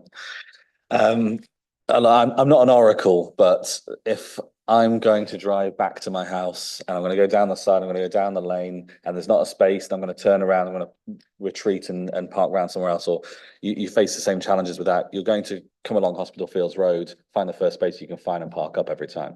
It's going to have that overflow effect, even if there is sufficient spaces there. The bigger I mean, I think that the overflow is going to happen day one. We need to have a plan for it, even if it's not part of this planning itself. The bigger question for me is how do you reduce the number of cars on site to the point where that's not a problem in the first place? You need the space for visitors to be able to access. That the real win, both from that perspective and from a climate perspective, is if you can stop there being car owners on site aside from those who need it. So looking at a res park scheme that is only for visitors, that is 6 hours a day maximum or whatever it might be, excluding carers, excluding people with accessibility needs, would be a better way of doing it, in my opinion. It obviously isn't something, well, maybe it is something we can do, but I don't think we know enough on this at this meeting to try and create some sort of condition around it. But I just wanted to get your take on what you think will or won't work on here from that perspective. It feels like we've got a planning problem that we've just said, well, we'll do a micro res park, we'll think about it later, rather than it being a natural low car use. It's people will just take their car and park nearby if they need to or want to. What other than the micro res, what else is on here that might stop them, or is there anything we can put in place to stop them owning cars in the first place? So I suppose a lot of it will come in the lead up to both marketing for lettings, so for our rented customers and also for the shared ownership customers. So it'll be made very clear to people that this is a low carbon lifestyle and that people will, they're coming to the scheme on the basis that they are choosing to move into this. We have talked previously about how the res park might work, in that it might be that we try and allocate the spaces to the bigger house types, so the 3 and 4 bedroom house types, and where they're rented, the feedback from colleagues in housing management is that although people will buy into low car, they think that there's less choice if you're a rented customer coming in. So it might be that we just try and allocate the car parking to the bigger homes, and then the 1 and 2 bedroom homes are low, without car parking, no car parking at all. And that was the premise that was agreed in the last time we brought this through, back in June 2022. And I think that could work. And the information that we've got from projects that we've already finished, so our Lowfield Green project, is that car ownership is lower on sites where you've got these measures like car clubs and that type of thing. People have reduced their car ownership living in there, but that also car ownership in affordable housing is significantly lower than it is in market housing. But I think there is a big piece on education for me, for my team, to make sure that people know what they're buying into, what they're moving into. Councillor Bassey. Just a quick question. Would you agree that Ambrose Street and Francis Street, not very far from here, offer a very encouraging way of looking at all of this? Because there can't possibly be car parking spaces for all the houses in those streets. The people who live in those streets don't have cars. Yeah, I don't have the information to hand, but I know that it's been talked about in the team that there is very low car ownership in the neighbouring areas, very low car ownership and a huge amount of cargo bikes use. And, it is very innovative the way that people move around in that area. And that's something we want to build on, and we think this scheme does build on. Okay, not seeing any further hands. So thank you very much for sitting here for 5 hours or however long it's been, but we've appreciated your comments. Okay, so I can now move us on to questions to officers, both on the update, on anything you've heard in public participation, or on the report. Councillor Bassey, I think I stopped you asking a question on the update at the start. So if you've got it to hand and to mind and you want to ask that as the first question, do feel free. Thank you, Chair. Yeah, it was about the biodiversity net gain, because that was rehearsed earlier on. And it's a question and a comment. The clause says, due to the submission date of the scheme, 10% bio-net diversity gain is not required. My understanding that became mandatory on the 12th of February this year. So I think that may explain why it's not necessary.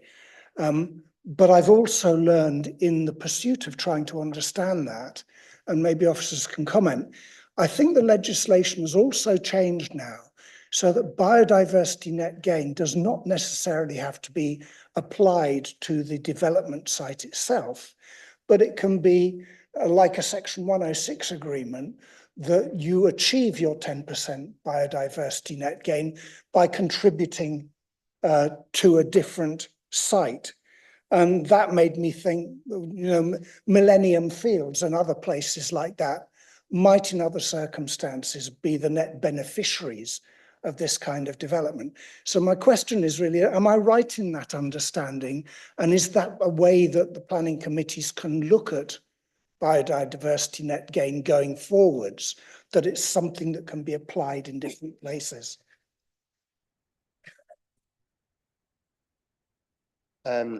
What you're saying is correct. It's kind of it cascades down. I think that in terms of the way that the rules are written, the preference is always for a developer to do their mitigation on the site, but it goes through a process. So if they can evidence that it's unachievable on their site for whatever reason, you do get to a point whereby you can either provide it off-site at a site that you own somewhere else, or there's a sort of process for buying credits whereby we can use it somewhere else. And the way that would work locally, I understand, is our ecologists and possibly ecologists in North Yorkshire would work together to identify the type of areas that you suggest where it would be really beneficial and where you get sort of interlinked green corridors and things like that. So that's how those off-site credits would work if someone has to do that, that it would be put to schemes that the council would be developing up and thinking how it could work as a broad network rather than doing it in isolated sites which might not have the same benefit. But you're also correct that we don't apply it here because of the application came before the legislation kicked in. Thank you. Well, if it's directly related to the application, you can.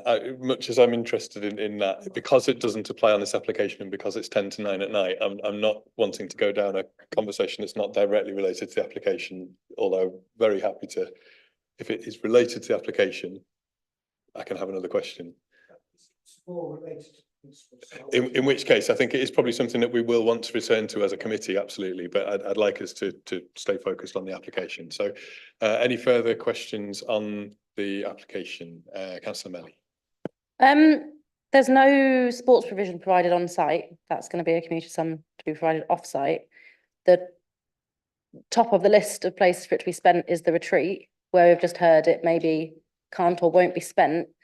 Next on the list is Roundtree Park, which is actually nearer and an accessible route just across the river without having to go across the road, so it's possibly preferable. But do we know that it definitely can be spent there, or do we risk there not being any off-site sport provision provided because there's nowhere nearby for it to be spent, and then there isn't adequate provision for these future residents?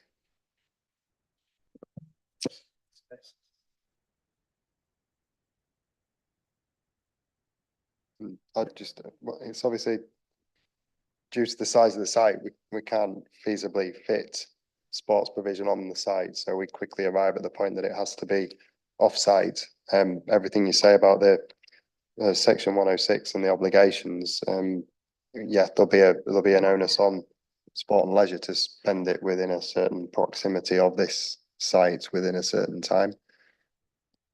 And if it can't be done, then that means the future residents of this site potentially just not having adequate access to sports facilities. There just not being capacity in the existing sports facilities. Well, it would be the recipient locations would have been suggested by that's sport and leisure. Yeah, it's just so they have a they rarely specify what the payments are towards, but they wouldn't. I don't think they would suggest something where they knew it couldn't be provided. So. We can use it it is used to upgrade existing sites as well. It's not just 100% new sites. We'll also improve the quality to increase participation at sites that we've got already. So in our experience, there's a way to spend it. Sports spending also is, we try and, so in terms of play, We try and keep it very local to the site. Sports, because of its very nature, people tend to travel. It's provided in adjacent wards, as it would be in Rantry Park, for example. So it does give some more opportunities to spend it maybe slightly further away than we would have done, but still accessibly. Councillor Vassie.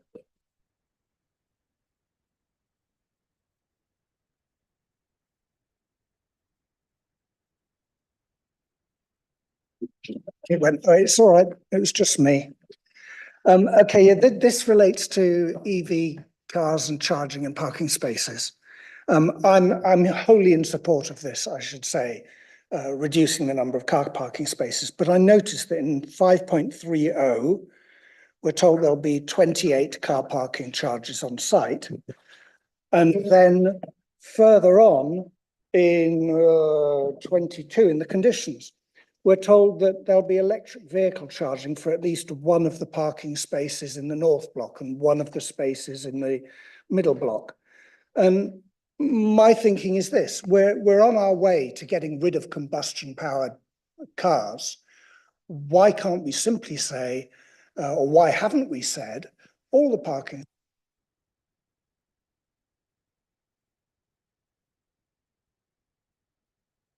wasn't just me.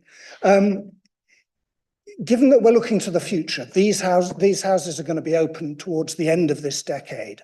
The combustion engine will no longer be around, hopefully within 3 or 4 years of that. Why have we not asked for all the parking spaces to be have EV charging? And secondly, there's a whole load of new cars coming on the market that are much shorter than the cars we had before. They're now urban electric vehicles.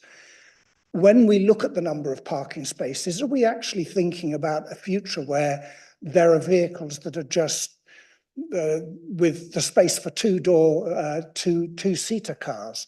Are we thinking through those options as we're looking forwards to creating this site that I have to say I'm very encouraged to see? We've got condition number 22 as we proposed in the amendment. So there's cargo bikes provided on site, and there's a requirement that they all have charging points. And then the second element of it asks for 2 electric charging points, and how quickly they charge the vehicles. They were agreed in conjunction with I don't know his job title, but the person who is responsible for rolling out electronic vehicle usage across the city. So that's what we've run with. I think some of the difficulties that everyone in the country has is around parking typology where it's on the public highway and how you have electric vehicle charging points to that. And that's why all the policy requirements haven't evolved as quickly for that type of parking, because there were a lot of other issues with it being in the public realm around safety, accessibility, damage, etc. You might be able to expand on that. You've got most of them, Jonathan. The other thing is potential for obstruction across the highway with dangly cables. So, and then there's the charging cables within the carriageway. If they're left out, stretched out, they're a tripping hazard. So there are many things around on street in the highway electric vehicle charging that need to be resolved before a policy position and then an implementation position can be made. So I suppose the answer in a way is that it's policy compliant, but there would be nothing to prevent the applicant, which is the city council, going over and above as and when those issues that you're talking about have been resolved, in terms of, you know, if they came forward with a suggestion that they wish to do an additional number of charging points, there'd be nothing that would policy-wise prevent that from happening. As a local we can't require it. And a highway authority, we could put electric charging vehicle on street once all of those issues have been resolved. Should we determine that's what we want to do? Yeah. Just to add to that, and you mentioned like future capacity, etc. in future in the scheme, it does have a substation included in it to add that extra capacity for that type of element in future. Okay, thank you. Just responding very briefly to that. We know that other local authorities are using gully charging, which removes the need of cables to be trailing across streets. And we know that in June this year, 19% of all vehicles sold were EV vehicles. So this is going to catch up with us incredibly quickly. And given how impressive these plans are, it seems to me we would be missing a trick if we weren't embracing the opportunity to make sure that we were helping the future residents to make a better choice as quickly as possible. So that's my point. It sounds like a potential council motion in the making, but I think it's probably, in terms of a planning decision for this application, we've gone as far as we can mandate from a planning perspective. We have the flexibility, I suppose. It's that difficult thing, isn't it? When we the council body is the applicant and we, the committee, are the planning authority. We have to just keep clear on what we can and can't do. From our perspective, we've gone as far as the policy allows us. From the council's perspective as the applicant, should they wish to go further, I think there's nothing to prevent going further. Yeah, the point is well made. I understand what you're saying, and I hope that will happen. Thank you. Councillor Rose, I think I saw your hand with the question. Is it? It's not specific to the application. In which case, let's. Yeah, I'm only interested in questions specific to this application at 9 o'clock at night. Councillor Melly. Thank you, Chair. The two strips of road, the one between blocks 2 and 3, and the one between blocks 4 and 5, are they to be adopted highway?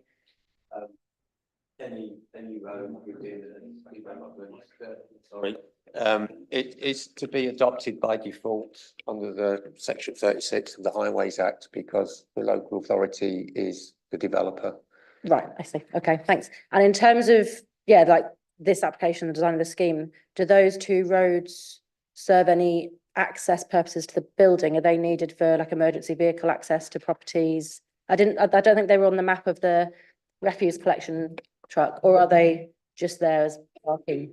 Do you mean the roads between? Yeah, those two, the parallel ones, the one between block 2 and 3 and the one between block 4 and 5. There is a requirement that a fire tender has to be within 45 metres of the furthest part of any building. So a fire tender will go down there if need be, and there are turning areas at the ends for it to turn around. And the carriageway construction would need to be to take the weight of a fire tender. But is it possible with the roads at either side of the blocks, the ones going north to south, do they get emergency vehicles to within that distance of all the properties, or are those roads across needed to achieve yes, that? Because there is an emergency, the waste strategy to take a waste vehicle would be enough to take an emergency vehicle as well. So if a waste vehicle can get down the north-south route and the east-west route, then an emergency vehicle can do the same, albeit there are bollards that need to be raised and lowered for it to get down. And has there been some sort of assessment of the parking needs for this development, as in how many, maybe ideally it would be a car-free development, but a certain number of vehicles are needed for essential car vehicle journeys, and has there been an assessment of how much car parking is needed to achieve that? The assessment that's been done has been done in relation to the council's parking standards, and we've discussed the applicability of the parking standards before. If you were to apply the maximum parking standards, then this development is a significant under provision of car parking, but it is being promoted as a low car stroke car free development. Therefore, there are other measures being put into place to encourage more sustainable transport, in addition to the fact that providing sufficiently under provision of car parking is in itself a means of deterring car use. Okay. Any further questions? I am not seeing hands, so I will move us into debate then. And so, Councillor Melly. Thank you, Chair. I think it's a brilliant application. It's amazing. It achieves all 4 of the EACH principles, and it achieves beyond all our almost every single planning policy. It achieves way above and beyond. It's great. My one thing is I just think the highway design, I just don't understand it. It seems very clumsy and strange. Like it's not designed to be a kind of car-free development and kind of public realm. It's very kind of designed to be roads that it looks like you can drive along, then very kind of forcefully, artificially, lots and lots of gates and barriers and bollards. Is there 7? Sorry. Is there one here as well? And then 1, 2. And there's the one at this end, stop vehicles here. Because the vehicles turn around there. Okay, it's and I appreciate there's very little parking on the site, and it's going to be a low car development. But instead of looking at what parking is essential and needed, and then fitting it in, it's like they've gone, oh, how many parking spaces can we fit? Do we need them? Who needs them? I don't know. We'll figure it out later. And it's really not clear how that's going to be managed.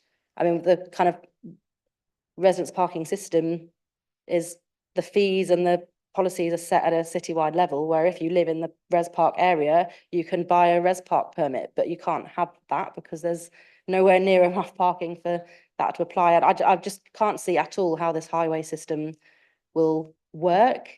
I mean, the reason why there's so many bollards or gates is to prevent vehicles from driving along the road, but it's not going to be kind of public realm instead. It's still going to be a road, and people are still going to have to drive on it to turn around to go back along the road they've just driven in on where the car parking is. And I just think it's very strange and could be done better. It looks like could be a lot more public realm instead of this very strange, clumsy, awkward highway design, which I'm not even sure why most of these highways are needed. It seems like they just provide parking with no evidence that the parking is needed.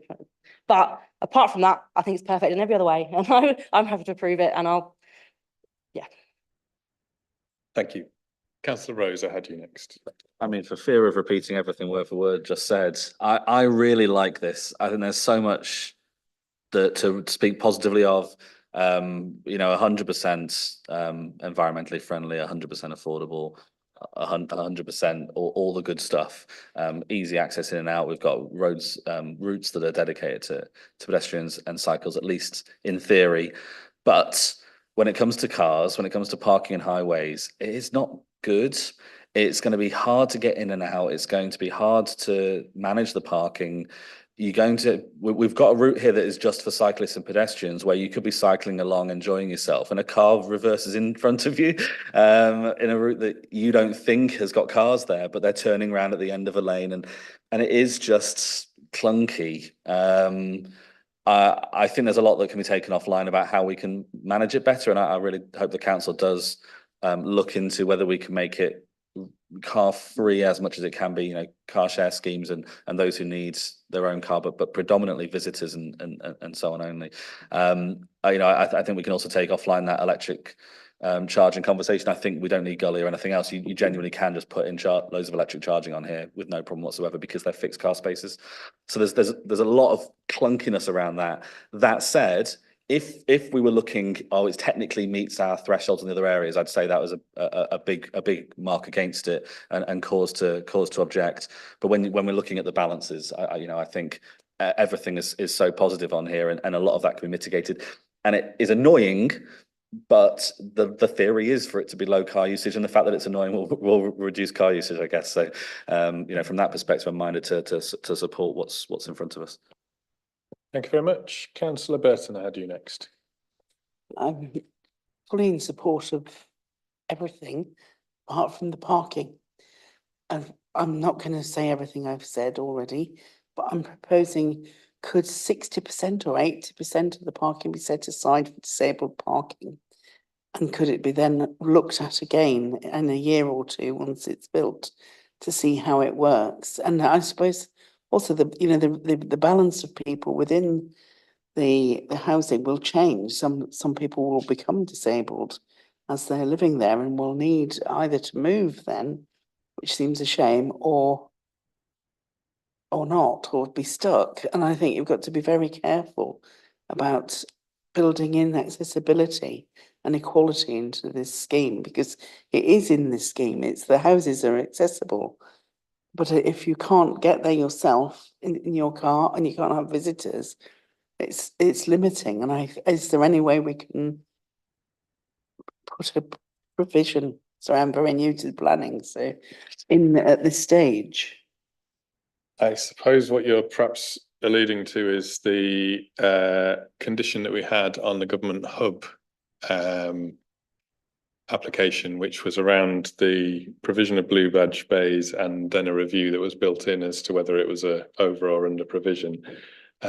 I think possibly the difference here, and we'll have to defer to officers in terms of what they'll advise us, but I think there was an evidence base that was put forward for the requirement for blue badge based on a policy position. I'm not sure that we would have that same hook to hang such a condition on. That said, given that it's a council scheme and potentially adopted highway, there may be some flexibility within the process of adoption and future regulation orders to build in some of that aspiration. But I think in terms of what would be reasonable to condition at this moment, I'm looking for an officer to jump in and advise, but my guess would be we'd need quite a strong evidence base to be able to warrant that. I think what we use as a rule of thumb, we don't have this set up formally locally or an evidence base to go with it, but as a rule of thumb, we've generally said that 5% of the parking provision overall should be for disabled parking. In terms of how it could change over time, with it all being adopted highway, presumably we could introduce increasing number of disabled parking spaces if there's a demand from residents. There's a process in place to. Yeah, I was just looking at our parking standards, but the disabled parking provision in the parking standards relates to non-residential development.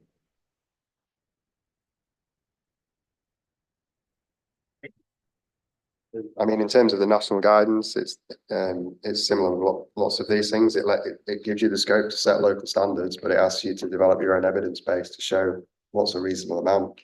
We don't have that as officers to work to at the moment. Councillor Stewart, was that a comment on this particular thing? Yeah.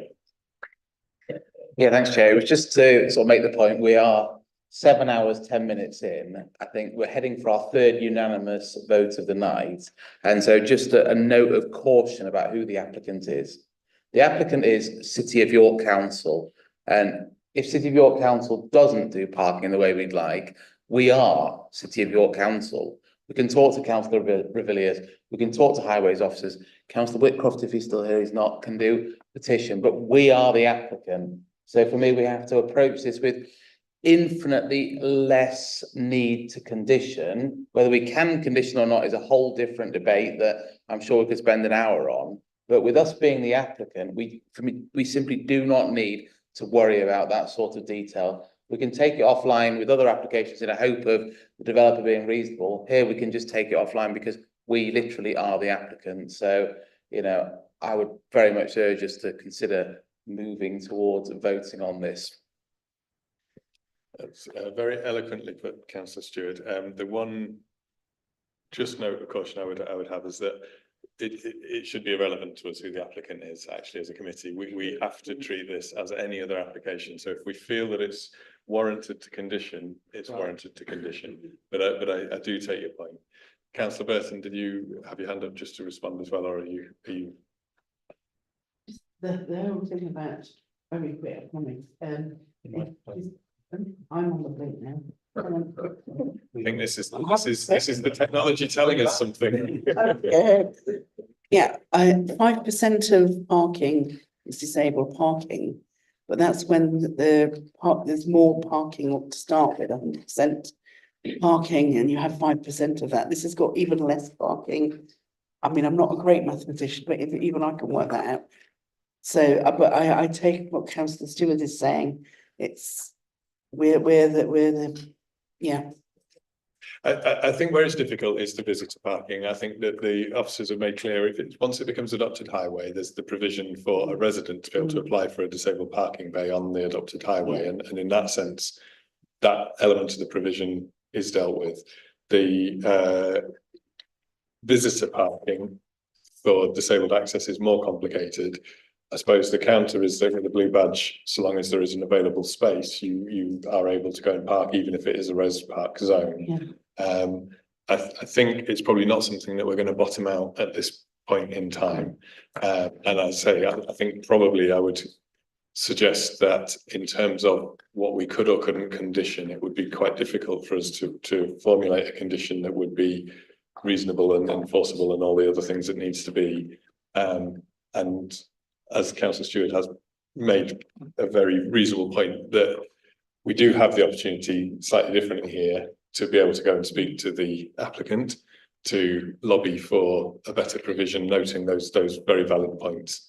I think with that, I'm gonna just park Just this one. also just to bear in mind for all future developments as well, to change this rationale that we have here. I completely agree, but as was pointed out, the problem we have is there's a different policy around residential provision versus commercial provision, and we're limited by the legislation that we can and can't apply. But again, there are possibly opportunities around local planning, SPDs, what have you, as and when we go forward, and it's certainly something we should be considering. We're in debate, aren't we? So I think many points have been made. I think there was a suggestion that we ought to crack on towards a vote. I think it's the time to do that. Sorry, did Councillor Fenton, you're right, I had you on the list. I will let you say your bit. Briefly.